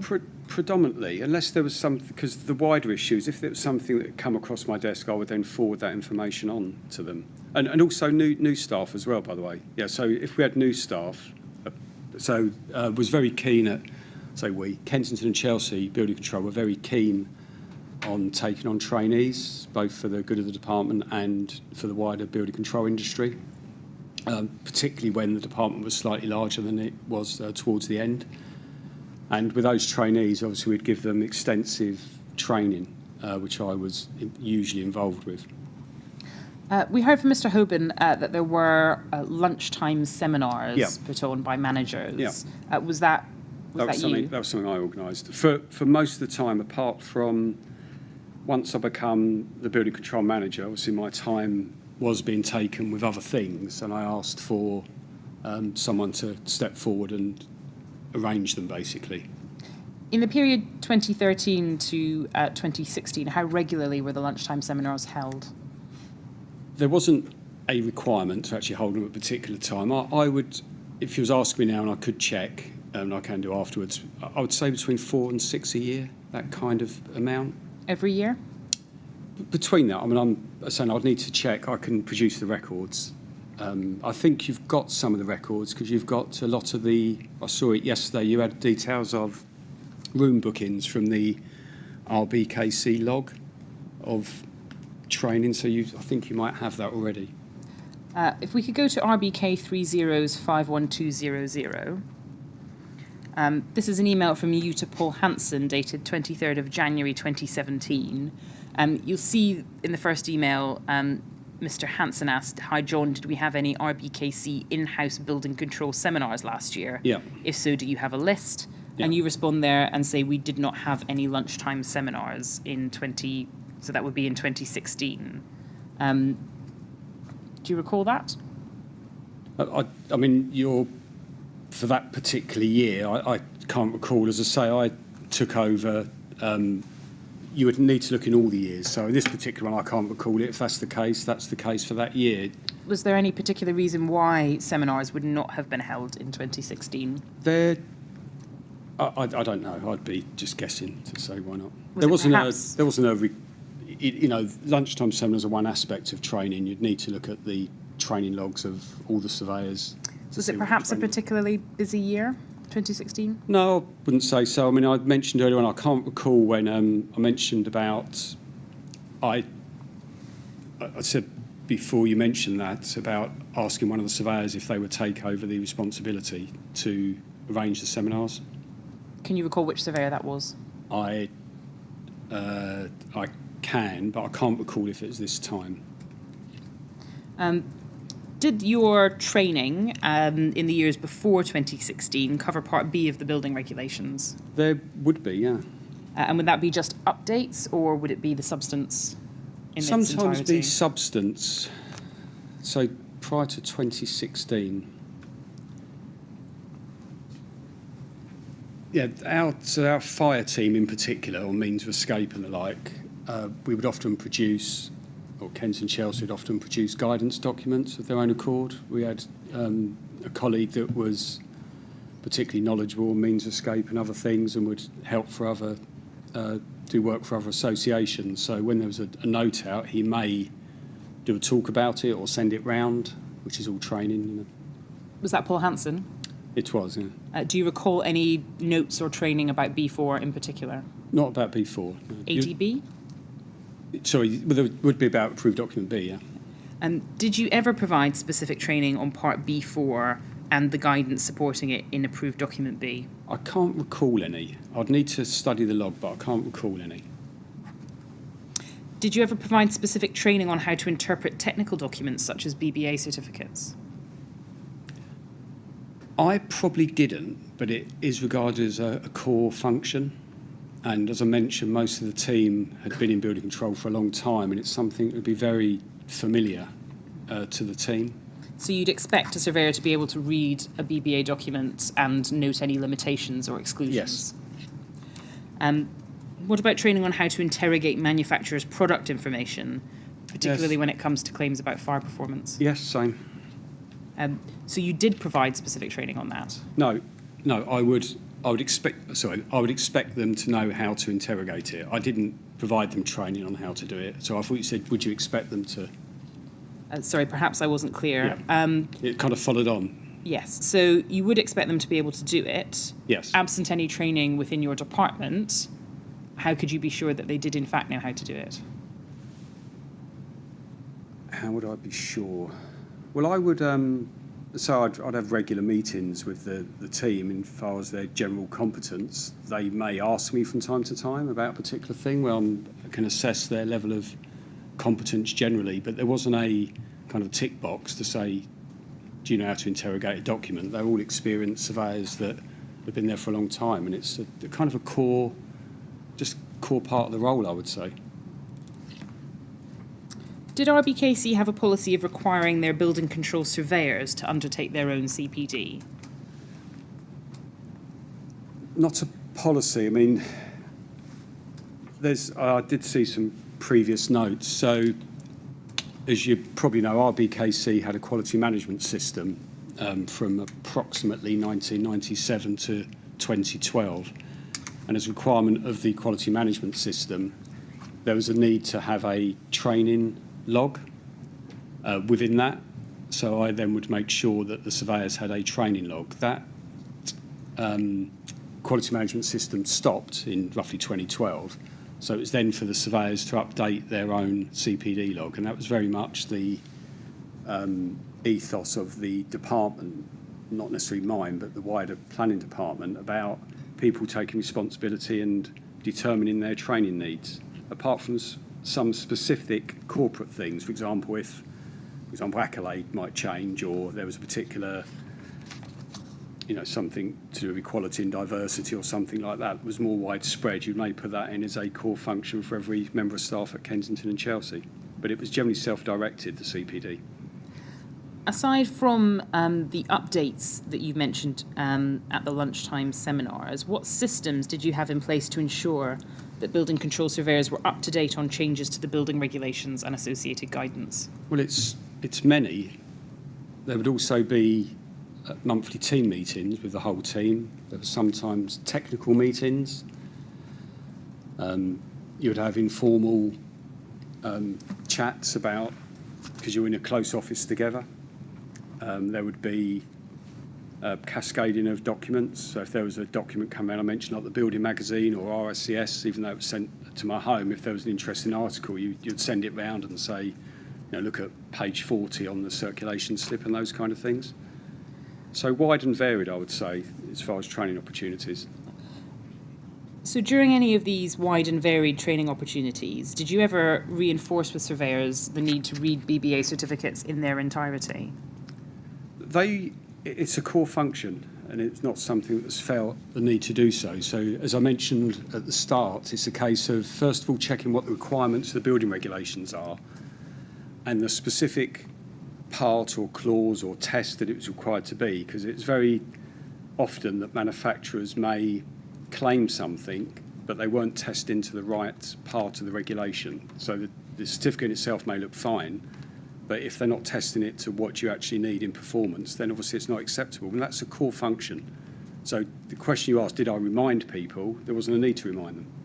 So a core function that didn't require any training or update or reinforcement from you at any point? It's just inherent, I would say, in the building control function, apart from, as I say, just talking when trainees would first come in, then obviously you go back to basics. For example, what is in a through lounge in someone's house? How do you look at a steel beam or something? And then you just build up from there. So if John Hoban did not read the whole of the BBA certificate on Grenfell, Yes. is it your evidence that that would be him failing to exercise a core function? He would have reading the whole certificate, he needs to read through and look for the parts that are relevant to showing compliance with the building regulations. But if he just read the first page... Well, of course not. That's a different question. If the page 2 was where the information was he needed, I don't know if you can produce a BBA certificate, but there might be some paragraphs within that, I don't know if there's an example, that wouldn't necessarily be relevant to the building regulation process. For example, on the BBA certificate, it mentions compliance in Scotland. So in England, you'll just look at the bit that's relevant to England and Wales, and you wouldn't need to read the part that's in Scotland because we don't deal with the regulations in Scotland. You say you were listening or you've watched some of Mr. Hoban's evidence from the previous days of the inquiry. Were you surprised that he said he didn't know what an 8414 test was? At that moment, he could have. It doesn't surprise me that, and you could ask me now, a number of British standards. I haven't got an encyclopedic knowledge of every British standard that's mentioned in the back of approved document B, but if I could look it up fairly easily and get the document as well, because it's on the IHS system, and if someone didn't know it, they could ask, and the same I would do. I don't know everything, but I've got a good team around me, both within RBKC and elsewhere, that if I didn't know, I could ask. An 8414 test is mentioned specifically in approved document B. It's an 8414 test applying BR135 criteria is specifically one of the ways that you can achieve compliance with the functional requirements. But you're not surprised that Mr. Hoban was unfamiliar with both what an 8414 test was and hadn't read BR135? Well, we mentioned he had looked at the linear route and he's not looking at BR135. But as far as the BS 8414 test, I would say if you ask most building control staff, they wouldn't be aware which either of the parts are to BS 8414, Part 1 and Part 2. So but you could look it up if you need to. So your answer to my question is you're not surprised? No, I didn't say that. I could repeat it. Well, if you could answer my question, were you surprised to hear that Mr. Hoban did not know what an 8414 test was and hadn't read BR135? I wasn't surprised that he hadn't read BR135 because the reasons I mentioned before, because it's following the linear route. And in relation to 8414, if he didn't know it at a particular time, he could have looked it up because there was resource to do so.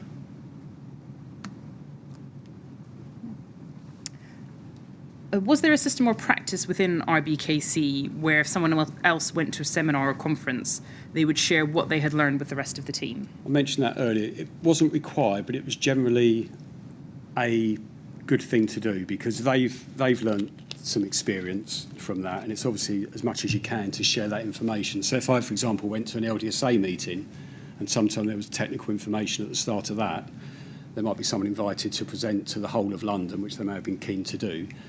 I would endeavour to disseminate those minutes or the information.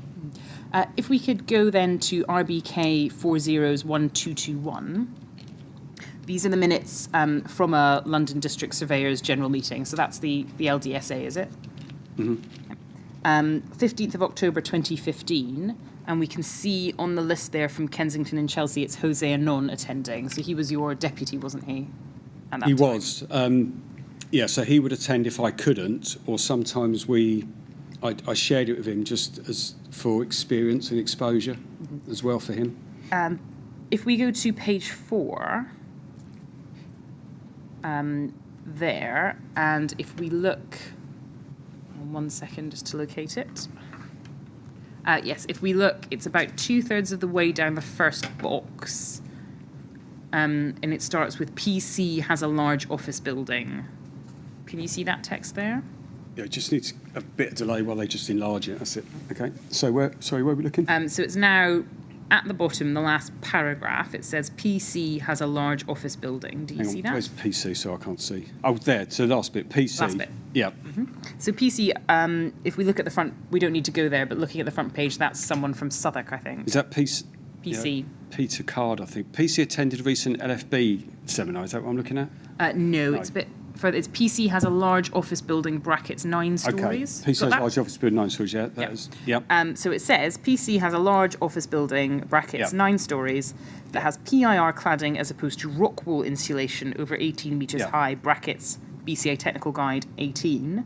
At the LABC conference last year, there was a presentation on this subject, and the cladding has to be of limited combustibility. Yeah. But Kingspan confirmed that their PIR insulation does burn.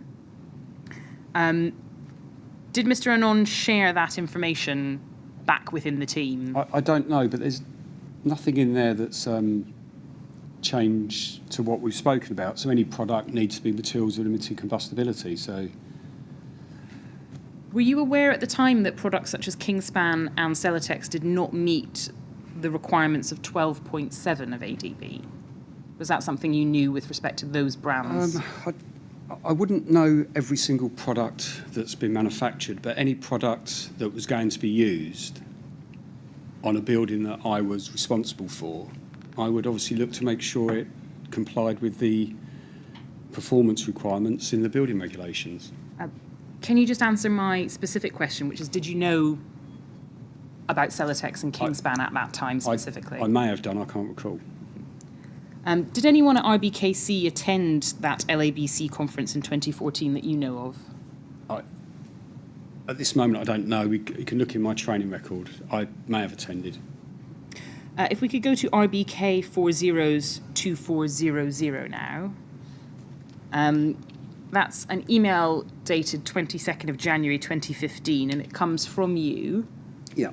And you're sending it to colleagues with a letter from the LFB regarding compartmentation and fire stopping.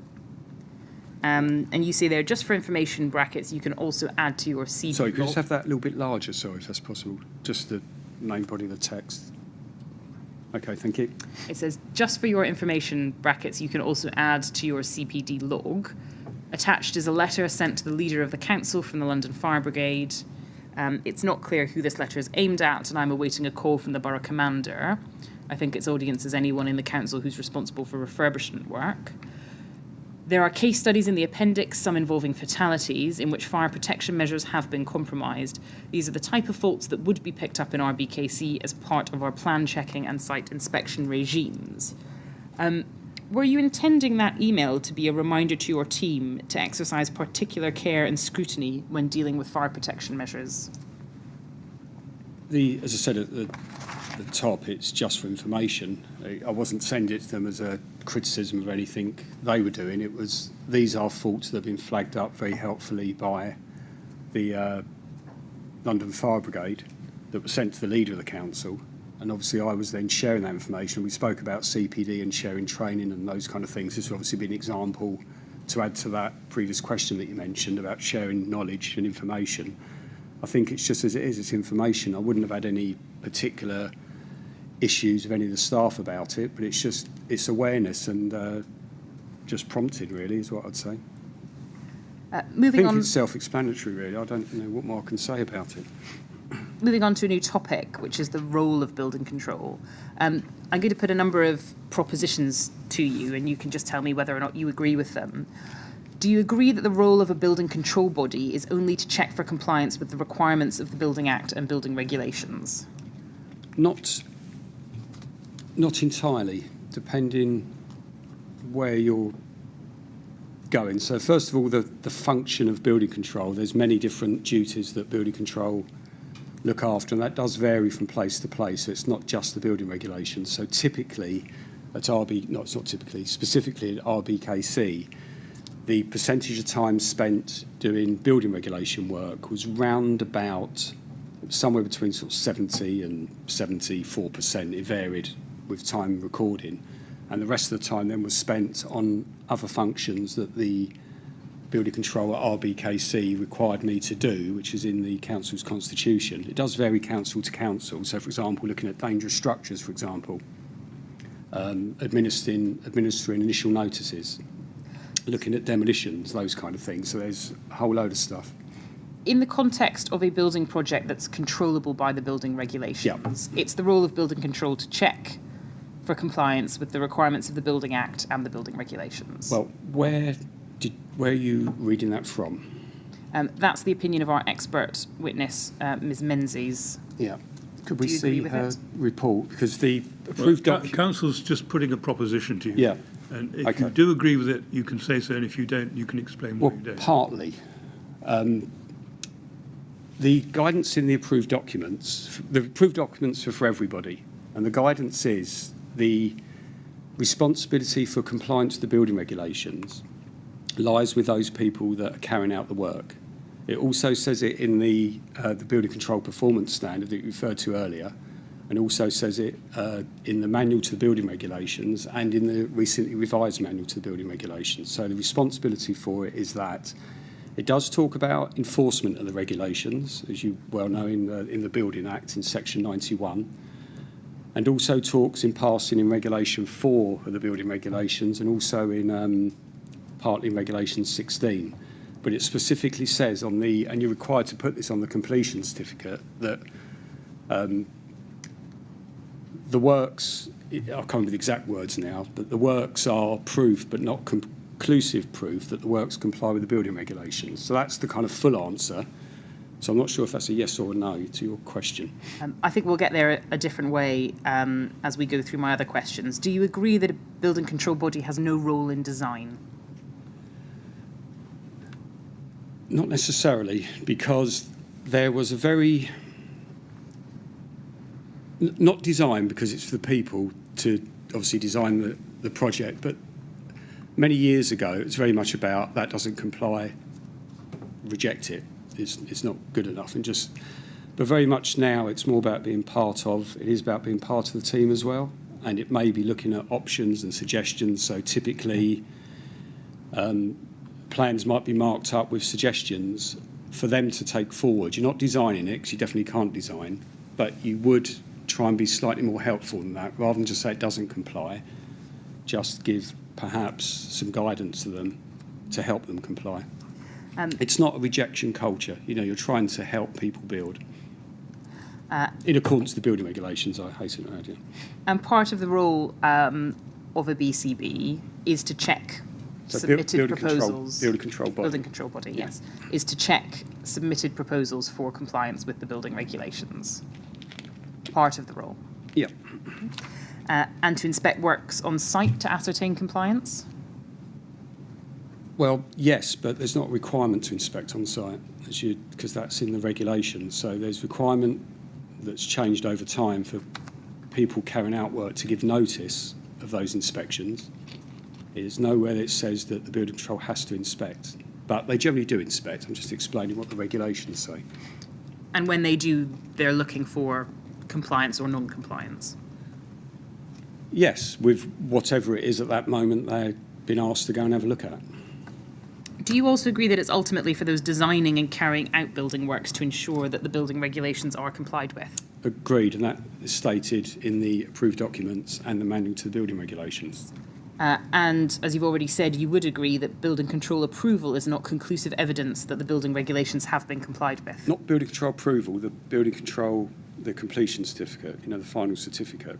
Yes, so that's not conclusive evidence of compliance, is it? No.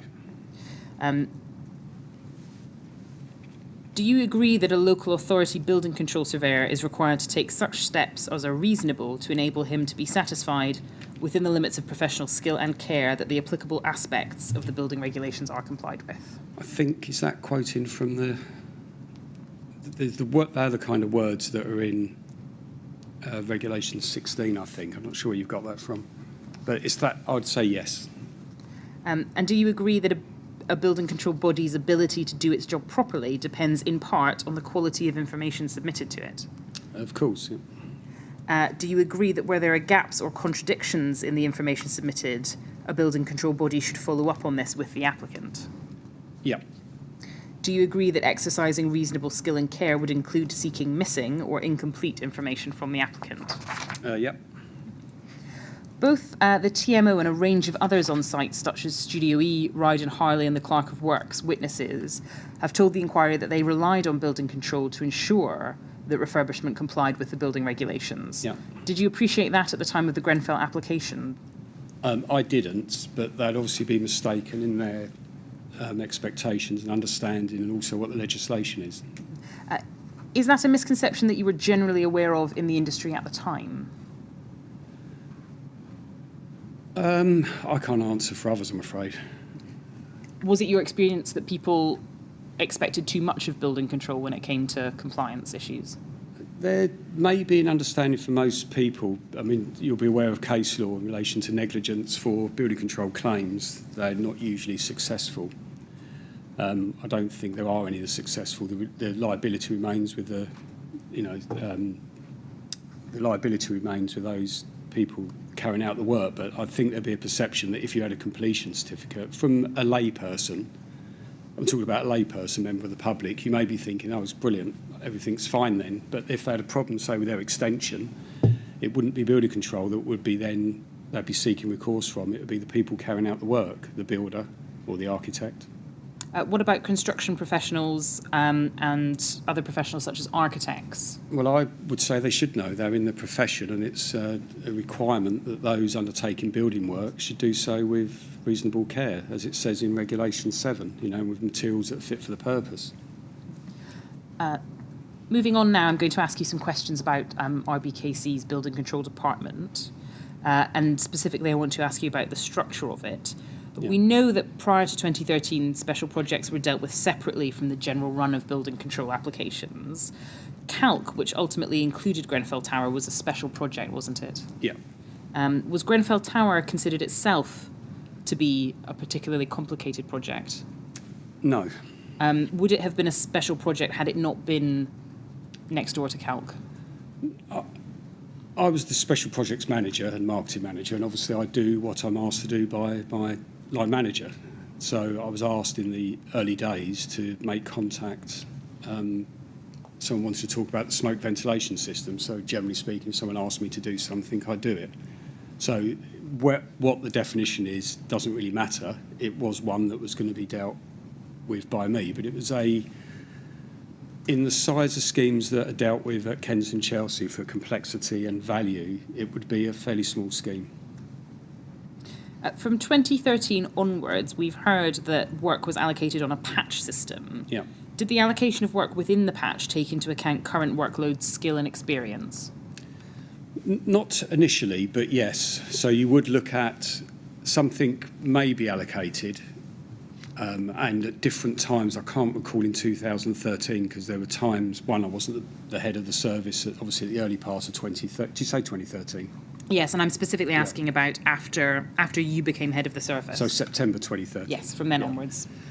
There'd be times when either myself or my colleague, my deputy, if I wasn't in, obviously, would generally allocate the work, which would be to the patch, but then you would also take into account what the complexity of that was. Most larger projects we knew about in advance because RBKC were very happy to offer pre-application advice, so there wouldn't be many large projects you didn't know about a long, long way in advance. Years. Often you'd be talking to years for people about very large projects. Mr. Anon, in his witness statement to the inquiry, which is RBK 30029897, at paragraph 10, which should be on the next page.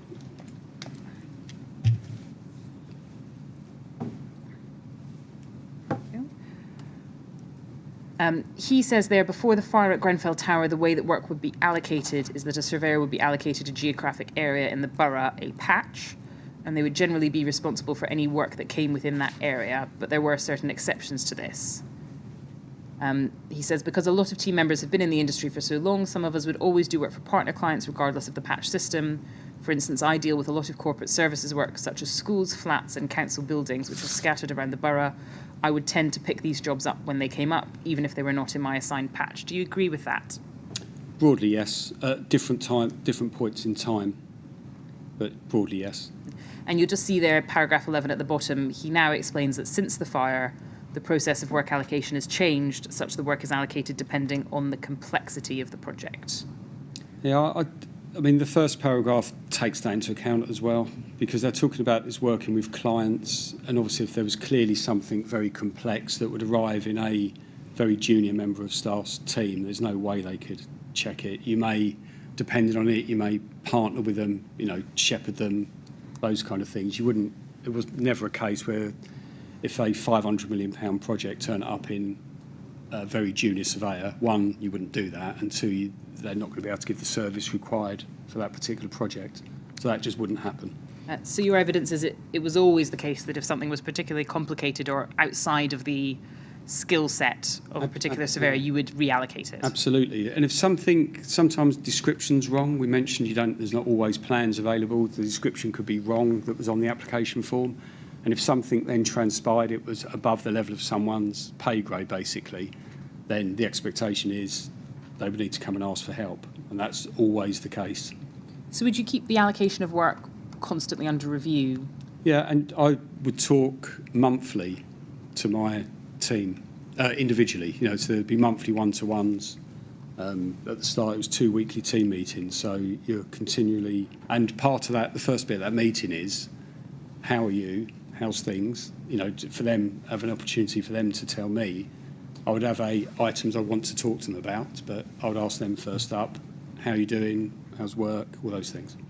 And if someone was struggling, were there resources within the department between late 2013 and 2016 to reallocate work? Absolutely. It's correct that in 2013, the number of surveyors working in the building control department substantially reduced, isn't it? Well, it did. There was a reorganisation. I mean, there was one in 2009 as well, but in 2013, and this is very much, as you're aware, there's a requirement to break even on the building regulation account, and you'll be aware of the bigger picture that private building control would take some of the market share. So clearly there was a downward trend in the amount of work and therefore income coming to building control, and obviously from September 2013 onwards it's my job to manage that account, and I can't spend money that isn't mine. So you would manage the resources to match, manage resources to match the work that's coming into the department. How many surveyors were in the department prior to the restructuring in 2013? I'd need to look. When I started in RBKC in 1996, including the support team, admin, there were 37, to give you an idea. So I used to manage 15 surveyors through 3 team leaders as the assistant district surveyor. And obviously you'll see then at the end. But the reason for those changes in 2013 was because I think the year before, the building control department on the building regulation account made a £500,000 loss, which clearly isn't sustainable. There's a government requirement, and as building control manager, I have to do a report each year to say that over a 3-year rolling period that you'll break even. So clearly, if you've lost 500,000, you need to address the balance. And the work wasn't there either, because the work was reducing because of market forces. Mr. Hoban's evidence was that as part of the restructuring, 5 surveyors retired. Is that right?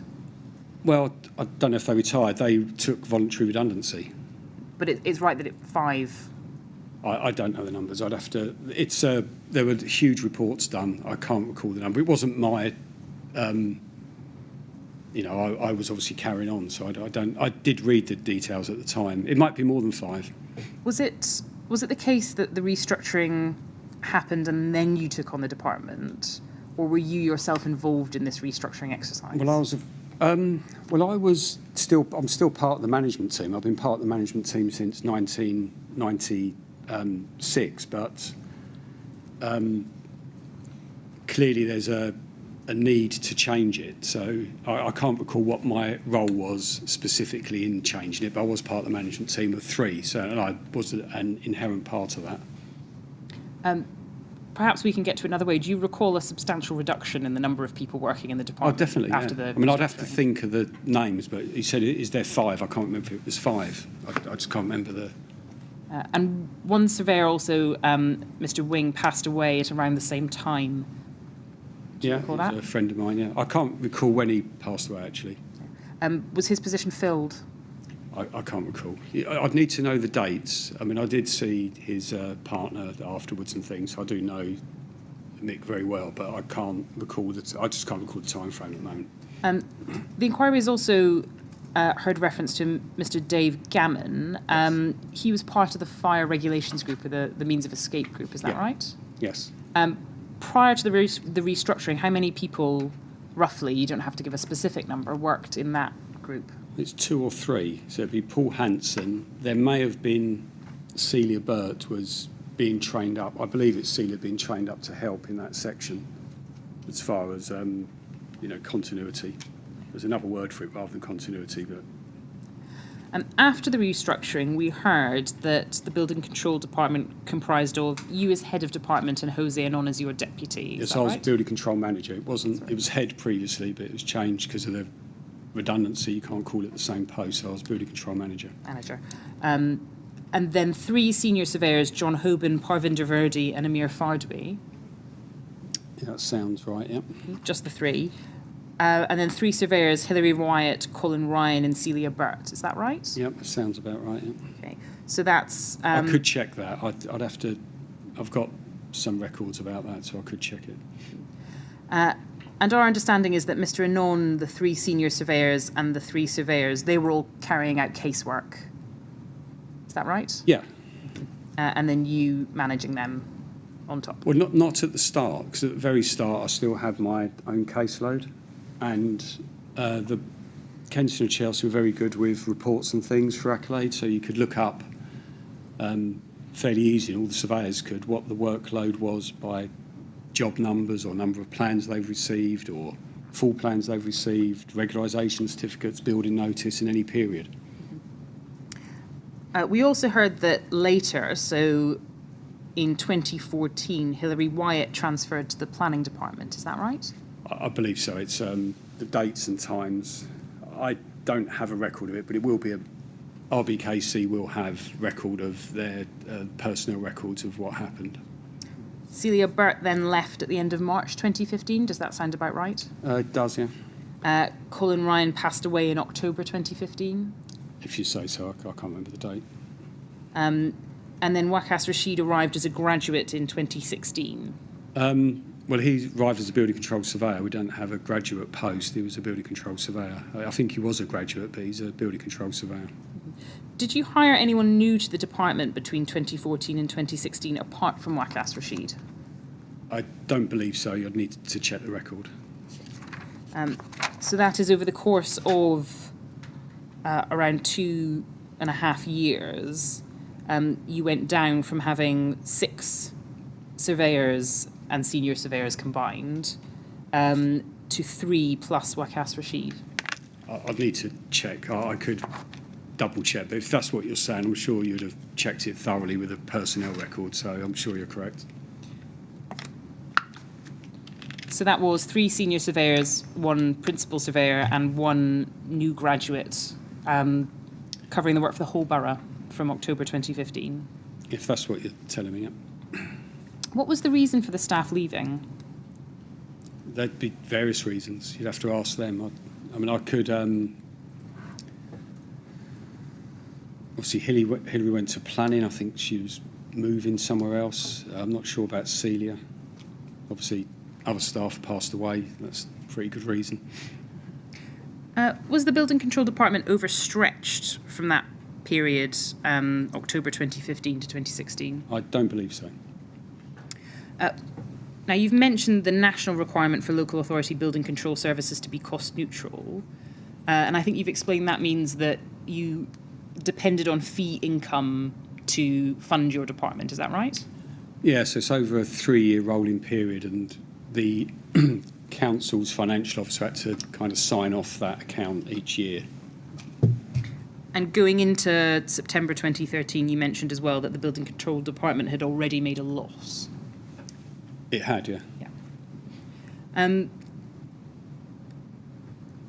So was the requirement to be cost neutral linked to the restructuring of the department in 2013, or were they just separate? No, of course. It gave those staff the opportunity to have voluntary redundancy if they wished. You had to reduce your costs because the income wasn't there, but the work wasn't there. Did RBKC experience a reduction in work then, commensurate with its reduction in Yes. staff from 2013 Yes. onwards? And what about from 2015? There's been a reduction over time from obviously 100% in 1985 to, and it's difficult, it depends how you're going to measure it, because you can measure it by numbers of applications. You actually don't know by income because you don't know what the approved inspectors are charging, so there's estimates about that, but I would say probably down to 30%. But across the country, it's very different in different authorities, so it'd be probably more than, and now it'd be a lot more than that, but much more, over 50% for local authority building control, which is a good thing. I mean, it's good to have competition. Did you feel then that the RBKC Building Control Department between 2013 and 2016 was particularly quiet, given your previous experience? No, because the people that are there are still going to be fulfilling their job function. So as individuals, you've still got the same kind of amount of work to do. And obviously for me personally, I'm obviously going to be very busy, because whereas in previous structures you've got deputies and proper deputies and the like, this one everybody's reporting to me, so I direct reports. Prior to the restructuring in around sort of mid-late 2013, did anyone working within the Building Control Department have experience of a residential high-rise overcladding project? There's not too many in Kensington and Chelsea, to be fair. As I mentioned at the start, there's a number of high-rise buildings, new build, and as we've looked at, and unless you tell me otherwise, there's not too much difference in the regulation between existing buildings overcladding and new buildings. The core skills and the regulation are very much the same. It's in B4. There's not a separate one for existing buildings. So just going back to my question, did anyone have that specific experience? Of overcladding a residential high-rise? I'd have to check. Probably not, as I said, because Kensington, Chelsea as a borough, there's not that many towers in it. I mean, there's more, I guess, proportionally, but there's not that many, and because of planning restrictions, there's not too much of a change, I would say. So the answer is no. What about ACM on a building over 18 metres? I'd have to check. I don't know at this time. PIR or phenolic insulation on a building over 18 metres? Don't know. And after the restructuring, did any of the surveyors who were retained have previous experience of any of those things? But you'd have to ask them. They may have done. They was all experienced surveyors that, apart from Wakas Rashid, were employed not by me. Those already in post for a number of years before I arrived. So well over 20 years at least. In his statement to the inquiry, which for the transcript is RBK 3033910, we don't need to go to it. Paragraph 7. Graham Stolwood has explained that in January 2014 a dedicated administrative team was created to support the whole Planning and Borough Development Directorate. Is that correct? Yes, it changed. The responsibility for the admin, business support, ebbed and flowed between me, or between the building control manager or head of building control, and planning at different times. So it went away, it come back, it went away. Was it the case that after this administrative support department was formed, that surveyors were required to do more administrative tasks for themselves than before? Probably not. It was the basis of it, I think, was the different functions within planning and building control had their own business support. So it was seen as a way to kind of centralise that business support rather than have it decentralised. So it was like centralise it, but you still had administrative support. I mean, the role changes because of computerisation and things. It's we're always changing, but I wouldn't say there was any more particularly. I'm now going to ask you some questions about Mr. Hoban specifically. It's correct that Jose Anon was your first choice for Calc and Grenfell, wasn't he? I don't know. I don't know. Well, we can go to Mr. Anon's statement, which is RBK 30299897. And again, if we go on to the next page.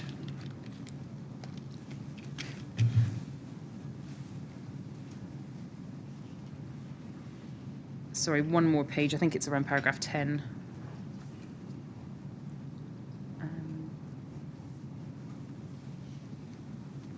I'll dig out the paragraph reference, but Mr. Anon in his statement, you can take it from me, says that you approached him first, but he turned you down due to workload and also knowing people who lived in the tower. Do you recall that?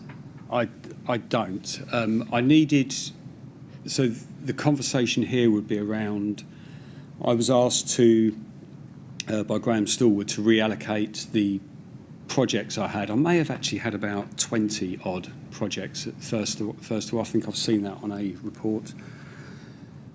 And he didn't want me doing any caseload. He wanted me to obviously concentrate on managing the building control service and obviously getting new projects in, getting the income in basically. So I had to allocate a number of projects to different people. So there were some fairly large projects. So there was the Exhibition Road building at the Victoria and Albert Museum, which Pavinda Verdi looked at. There was a huge new school, Marlborough Primary School, down in Chelsea, which Mir Fardoui looked at. Jose Anon took on the Science Museum from me, took on all of Clutton's work, a large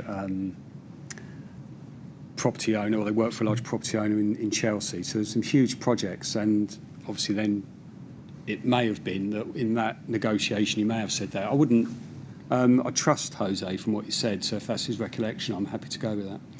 It's paragraph, for the transcript, it's paragraph 37, which is on page 8. Could I just have a look at that, just for... Yes.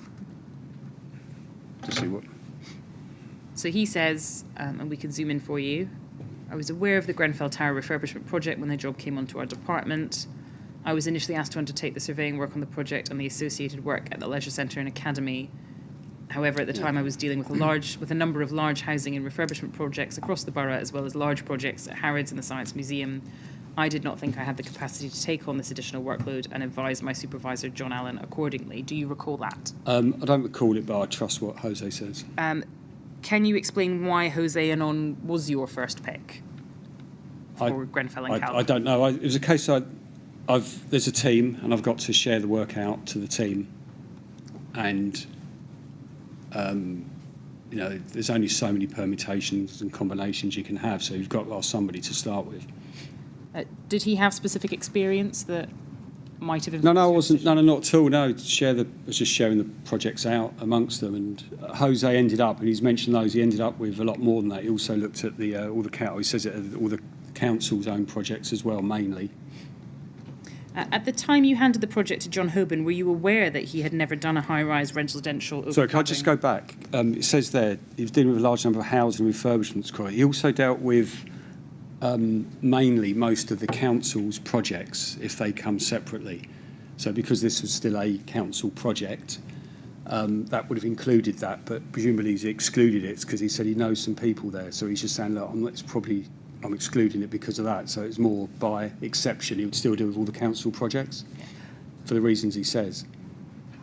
The first reason he gives is that he did not think he had the capacity to take on the additional workload. So Mr. Anon, certainly at that period, was particularly busy. Would you agree? Sorry, I thought you said he knew someone in the... He gives two reasons. Okay, where's the other reason? At the end of paragraph 37, okay. He says, I did not think I had the capacity to take on this additional workload. Yep. And advised my supervisor, John Allen, accordingly. Yeah, where does it say about he felt as though he knew somebody? Paragraph 38. Sorry, well, there you go. So you'd have to ask him which was the most important, but that seems like a reasonable thing to say. But you don't recall him saying, I'm too busy for this? No. To someone else? Jose had an incredible ability to deal with work. A very, very competent man. At the time you handed the project to John Hoban, were you aware that he had never done a residential overcladding project before? I wasn't at that time, but it wouldn't have made, as far as the core skills, it's just looking at what the building regulations are and applying the building regulations, and also needing help if you need help. Were you aware that he hadn't done a design and build project before? That surprises me, I would say. Most projects are design and build. But you weren't aware at the time that he had that gap in his experience? I would say that's unlikely. Did you not know or want to assure yourself in those circumstances that Mr. Hoban was up to speed on all the relevant parts of the building regulations and ADB? No, not particularly. The regulations are, the linear route is a fairly straightforward route. As a special projects manager, you must have known that he had never done a special project before when you gave him Calc and Grenfell. Well, it's a strange question because it depends then what special project is. So what's the definition of that before? Because there wasn't a special projects role before that. It was created from a previous reorganisation. On what basis did you think he was able to take on a project of the size and complexity of Grenfell Tower? I had every confidence in the senior building control surveyor. He's been there a number of years and would know how to comply with the building regulations, and if not, to ask. Did you think about offering him any extra support or training? Training was offered widely at Kent and Chelsea, so we had large access to training. At this point, training was largely, their CPD was largely self-directed, which was in line with the Graham Stallwood, eventually executive director. That was his view about training as well. Was that it was very much for the people to set their agenda for the training, unless there was something that over and above that was required to be done. So you wouldn't have known if there were any gaps in Mr. Hoban's knowledge because he was doing self-directed CPD. Is that Yeah, I'd your say evidence? that there isn't a way of checking that every single project, every single regulation, but it's going back to the core skills. It's look at the requirements of the building regulations and apply them. And as we've gone through, the linear route is a fairly straightforward process. In the context of what you had recently learned about the Lacknell house fire, and given that this was a residential high-rise refurbishment, did you not think it was appropriate to double-check that Mr. Hoban was appropriately skilled and up-to-date? As you've seen, from Lacknell House, if the building would have been built at the time in accordance with the building regulations, or depending when it was built, the London Building Acts, then if those had followed that linear route, then the building regulations have been fine. I have since read at the inquest, I've read some of the findings of, I forget the lady's name now, but they were saying that it was an issue about Class O on the outside. And then she mentioned about it not needing to be fire resistant. It says in the transcript of one of the reports that was done from the inquest. So that actually wouldn't have helped, because the important thing is make sure the outer surface is Class O, that the insulation inside is materials of limited combustibility, and you follow the cavity barriers. You've mentioned that it would have been reasonably straightforward for Mr. Hoban just to follow the linear route through. Yeah. Why at this stage, given that you didn't know and had never asked, would you have assumed that Grenfell Tower was following the linear route to compliance? I wouldn't have known. So if you didn't know, why didn't you check that he was familiar with the other ways of achieving compliance? The responsibility for the dean of the project lies with the particular surveyor, and then my supervision of that would be linked to asking for monthly meetings with him, as far as is he coping workload-wise and those kind of things. But technically, it's assumed that the surveyor, the senior building control surveyor, has got the core skills to deal with a range of products. And that's what his job description says. There's not a limit on you can't deal with these projects. It's within his job description. Were you aware at the time about the increasing use of BS 8414 tests for combustible insulation on high-rise buildings? There wasn't so many, so I didn't deal with that many through the BR 135 route that you were talking about. So that wasn't an issue you were really live to at the time? Is that what you're saying? Live is your choice of words. I'm live to knowing what the building regulations are and applying them to any project that I was responsible for. But isn't that why industry guidance such as BR 135 is so important, Mr. Allen, in that it raises specific issues that are happening at the time that building control surveyors might need to be aware of? BR 135 largely re-emphasises what's in the building regulations. So if you follow the building regulations, then you wouldn't be going too far wrong. BR 135, as we looked, specifically referred to PIR insulation as being something that wouldn't meet 12.7. Did they say unlikely to meet? Was that Right. the word? Sorry, I've misspoke. Yeah. That's the BCA guidance. Yeah. But the question still applies. Yeah. The BCA guidance specifically referred to PIR insulation as not meeting. No, they didn't. It 12.7. said, I think it said unlikely to meet. Was that a fine distinction that you were aware of at the time? Probably not, but the distinction is any product that's going to be used, and there's new products all the time, you would check to make sure the particular product that they're using, first of all, has a certificate that's within date and all the things that they would know about. It's tested in the UK, or if it was a European standard, test is relevant, and also the test actually is tested for the particular requirement that's asked that you're looking for in the building regulations, and it's not something different. And that often happens with manufacturers. You know, it's not testing what's required.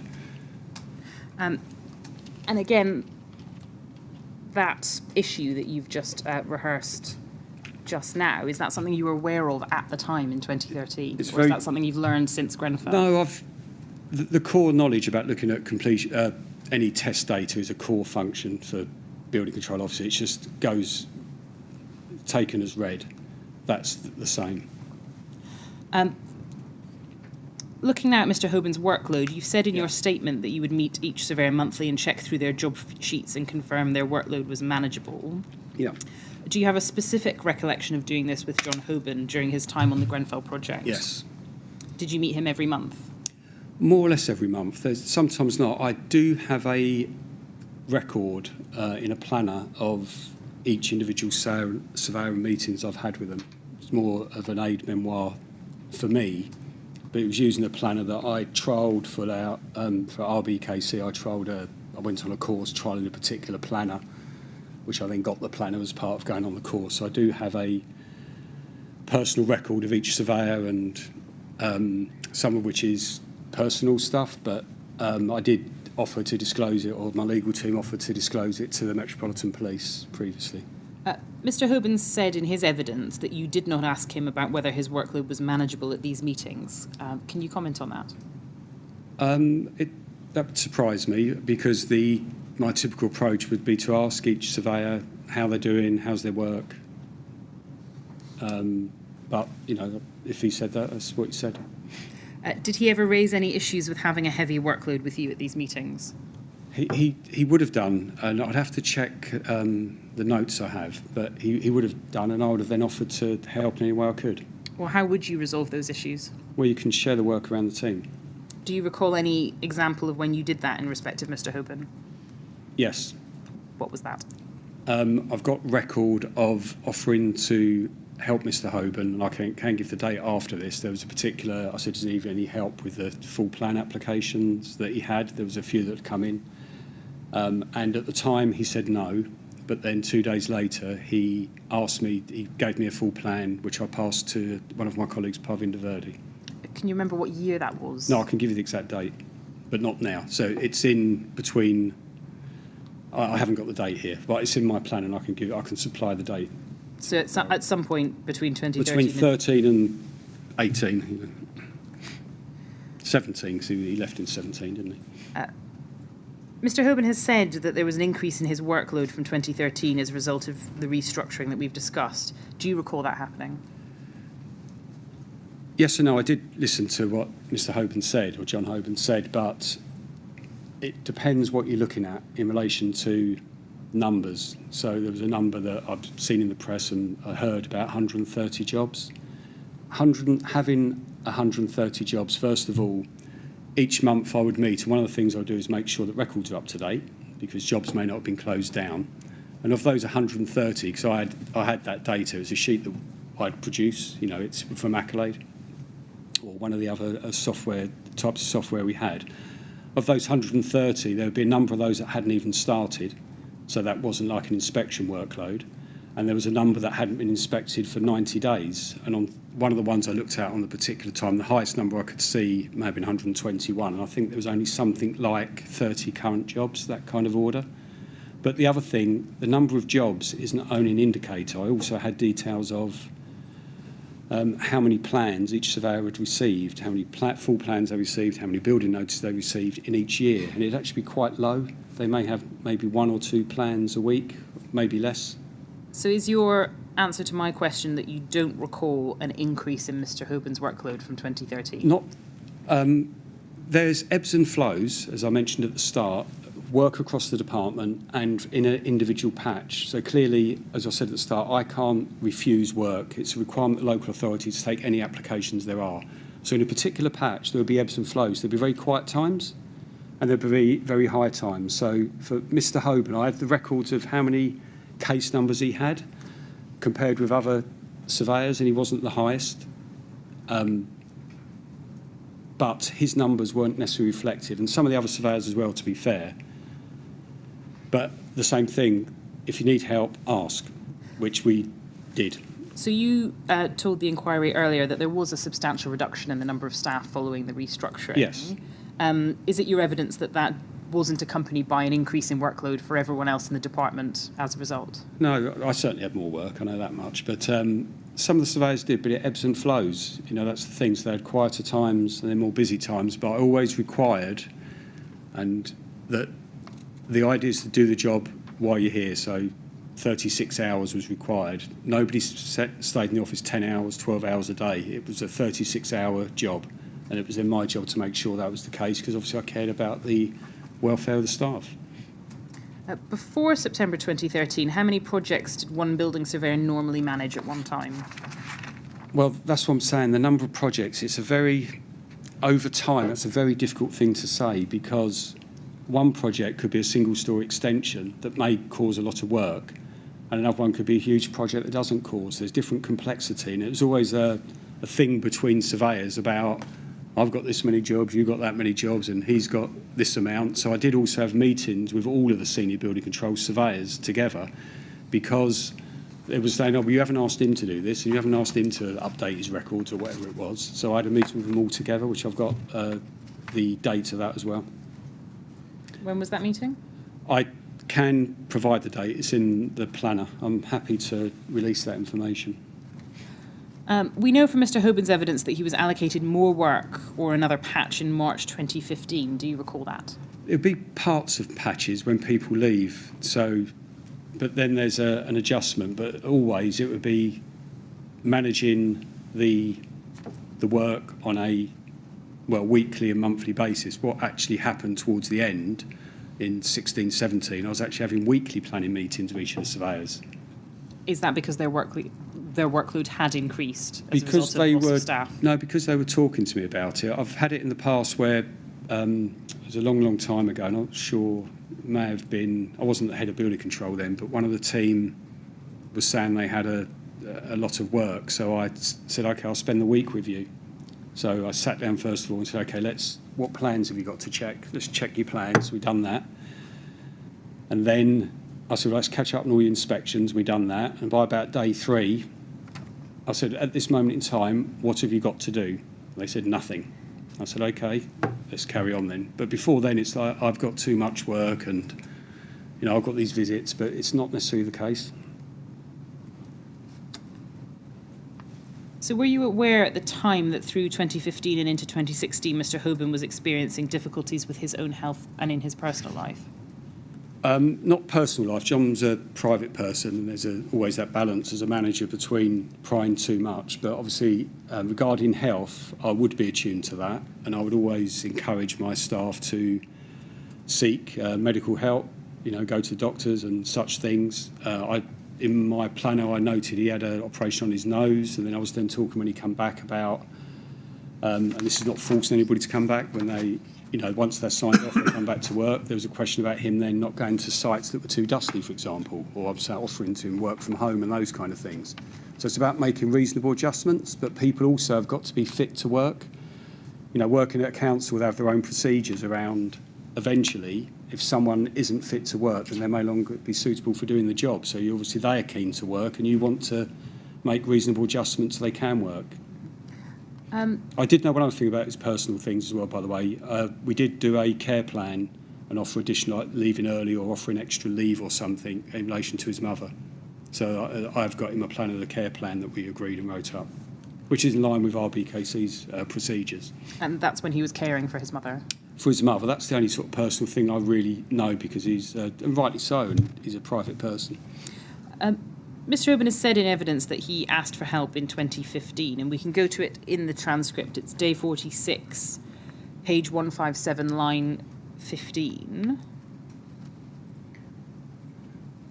And if we zoom in there on line 15 a little bit, he's asked the question, did you not say to John Allen, look, I'm overstretched, I can't do all these jobs properly? And he says, I did. And then at line 20, I did ask for help. I think it was in April 2015, because when he gave me the new area, I felt that I was struggling with my workload. I made a number of suggestions about what we should do with Celia's area and the work in there, and none of these suggestions were taken up. And then we'll go over the page. I felt I was in a position at the top, line 1, that I couldn't refuse. I was instructed to deal with the additional area, and I had to take it on. And then he's asked, are you sure in your own mind that those managing you knew clearly what the difficulties were that you were going through? Yes, as I say, I had health issues going on, which sometimes I had to go home early from work, or because I was unwell, I was going to various hospital appointments. I was going, which obviously I let my manager know. I mentioned to him about my high blood pressure on a couple of occasions. As I say, I told him about this, but I felt I was in a position, I felt I wasn't able to say no to him. Really, were there no facilities or resources offered to you or provided to you to support you to make sure that you could do your building control job on Grenfell to the best of your ability?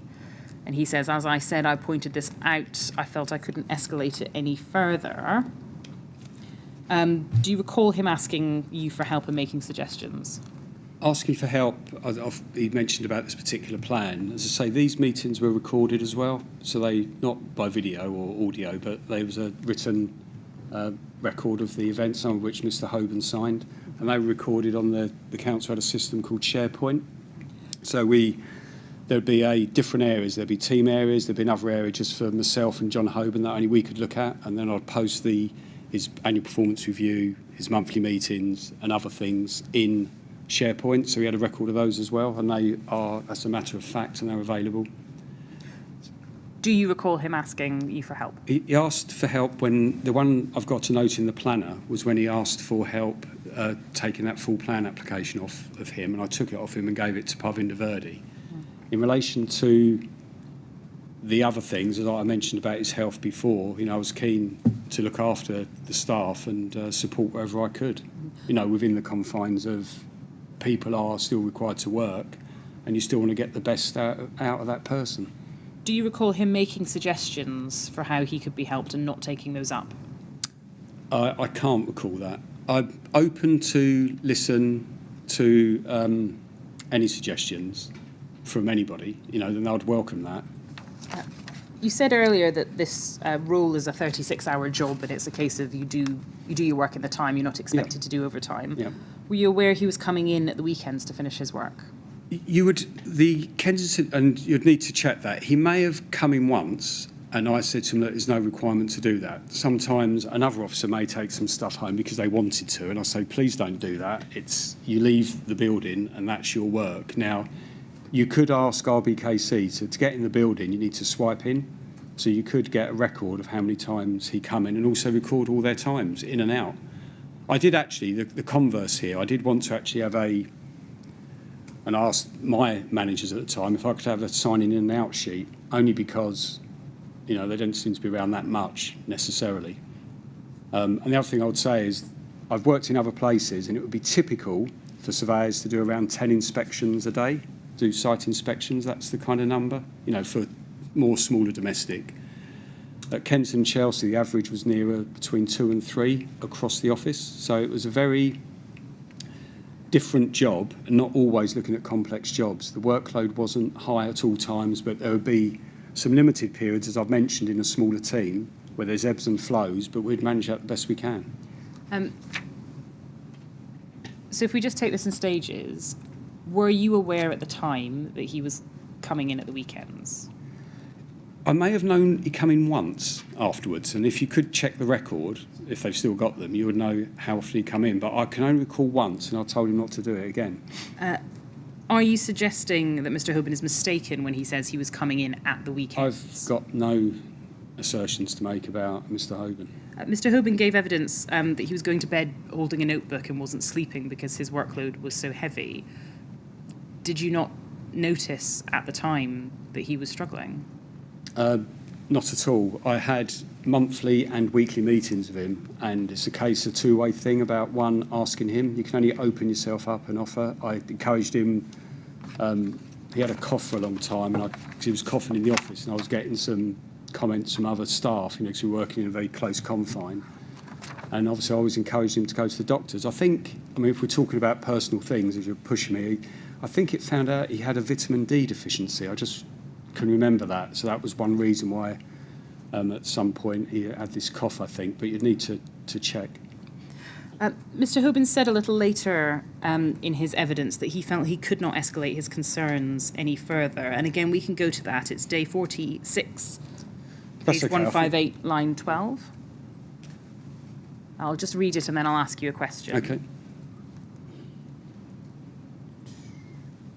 We're on the right page, line 12.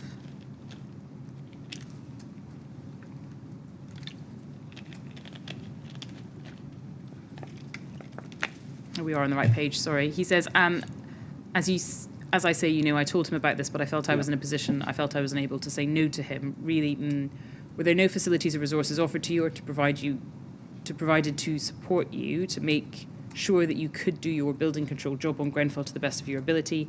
As I said, I pointed this out to you. I felt I couldn't escalate it any further. I just felt that I had to do that. I did say on a number of occasions in the office that we needed more staff.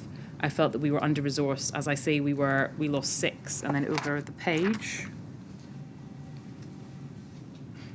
people in, September 2013. And then he goes on to explain who left. And then if we go down the page to line 20, Mr. Millett asks, so was there a means of escalating it to somebody higher up the management chain?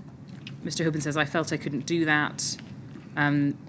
I just want to understand why you felt that. Was it a culture in the department? And Mr. Hoban says yes. And then just to complete the passage over the page, Mr. Millett is still asking, or just a natural diffidence on your part? And Mr. Hoban says, no, I felt, it was a culture within the department. Were you aware that Mr. Hoban felt uncomfortable raising concerns? I would say Kensington Chelsea is when I was there, was an excellent employer, and as you might expect of a good employer, their personnel policies, grievance, whistleblowing, was in a very small department. I know, for example, John Hoban went above me, which is good, to agree some leave with the person above me, Graham Stallwood, so he was free to go and talk, as other people were at any time. The borough was a good borough to work with. There's lots of opportunities to talk about it. I'd have monthly meetings with him, weekly meetings with him. It was never the case. And I'm not a bully, never have been a bully with any staff. It's about encouraging them for their own development and also to get the best out of them, which is a reasonable thing for a manager to do. So I think the answer to my question about whether you were aware is no. Well, no. But then, as I said, before that, we spoke about some health issues that I've tried to help him with, but it's not a requirement that people employ staff long-term that are unwell. There's policies and procedures about that. So you're encouraging the people to obviously want them to be healthy, return to work, as they do, and then have reasonable measures, part-time work and all those things to help them, offering working from home. So I was supportive as I could possibly be, and I'm happy with that, as far as my involvement. Do you recall whether there would be any reason why Mr. Hoban would not feel able to raise his concerns? Well, I'm probably too close to say, but I would say not. Were you aware of a culture within the department that made it difficult? Certainly not. In the wider department, it was probably one of the greatest group of people I know. They just organise so many things, socially, football, walking, walked up Snowdon, Macmillan cake sales. It's a very, very good department, very social, across planning and, and then building control as well. We'd have Christmas, we'd bring stuff in, we'd all sit around, eat together, all those kind of things. So it wasn't a culture you would say would be bullying at all. Had anyone else ever raised concerns over the culture within the department? Not while I was the manager, not culture necessarily. I mean, there's going to be people that have odd grievances and issues, as people do, and they're fully entitled to voice those if they need to, What about before you were the manager? There would be, I can't say, I can't recall. And what grievances, you say odd grievances and issues, in the time that you were the manager, were you made aware of any grievances by others? There was one that was followed through, and there was nothing found. And the nature of the grievance procedure, which is right, I guess, but it feels that when then nothing happens because it's followed through by senior colleagues and personnel, and I obviously the person there was a grievance. It wasn't with John Hoban. But you feel a little bit, when then it's just nothing found, or the person is actually, I want to stop, you feel a bit, because you'd like to get more the bottom of it, and find out what it is. I can't recall what the issue was now, actually, but... Mr. Chairman, that's an appropriate moment for us to pause for lunch. Right. How are we getting on? We have made decent headway. I'll look over lunch as to how we're getting on, but I will need Mr. Allen after lunch. And I'll consult with Ms. Grange and Mr. Millett about how we're doing for the rest of the afternoon. Yep. All right. Thank you very much. Well, Mr. Allen, as you heard, we're going to have a break now so we can all get some lunch. Of course. We'll come back at 2:05, please. And please don't talk to anyone about your evidence or anything to do with it while you're out of the room. Okay. All right? Thank you very much. We'd like to go with the usher, please. Yeah, of course.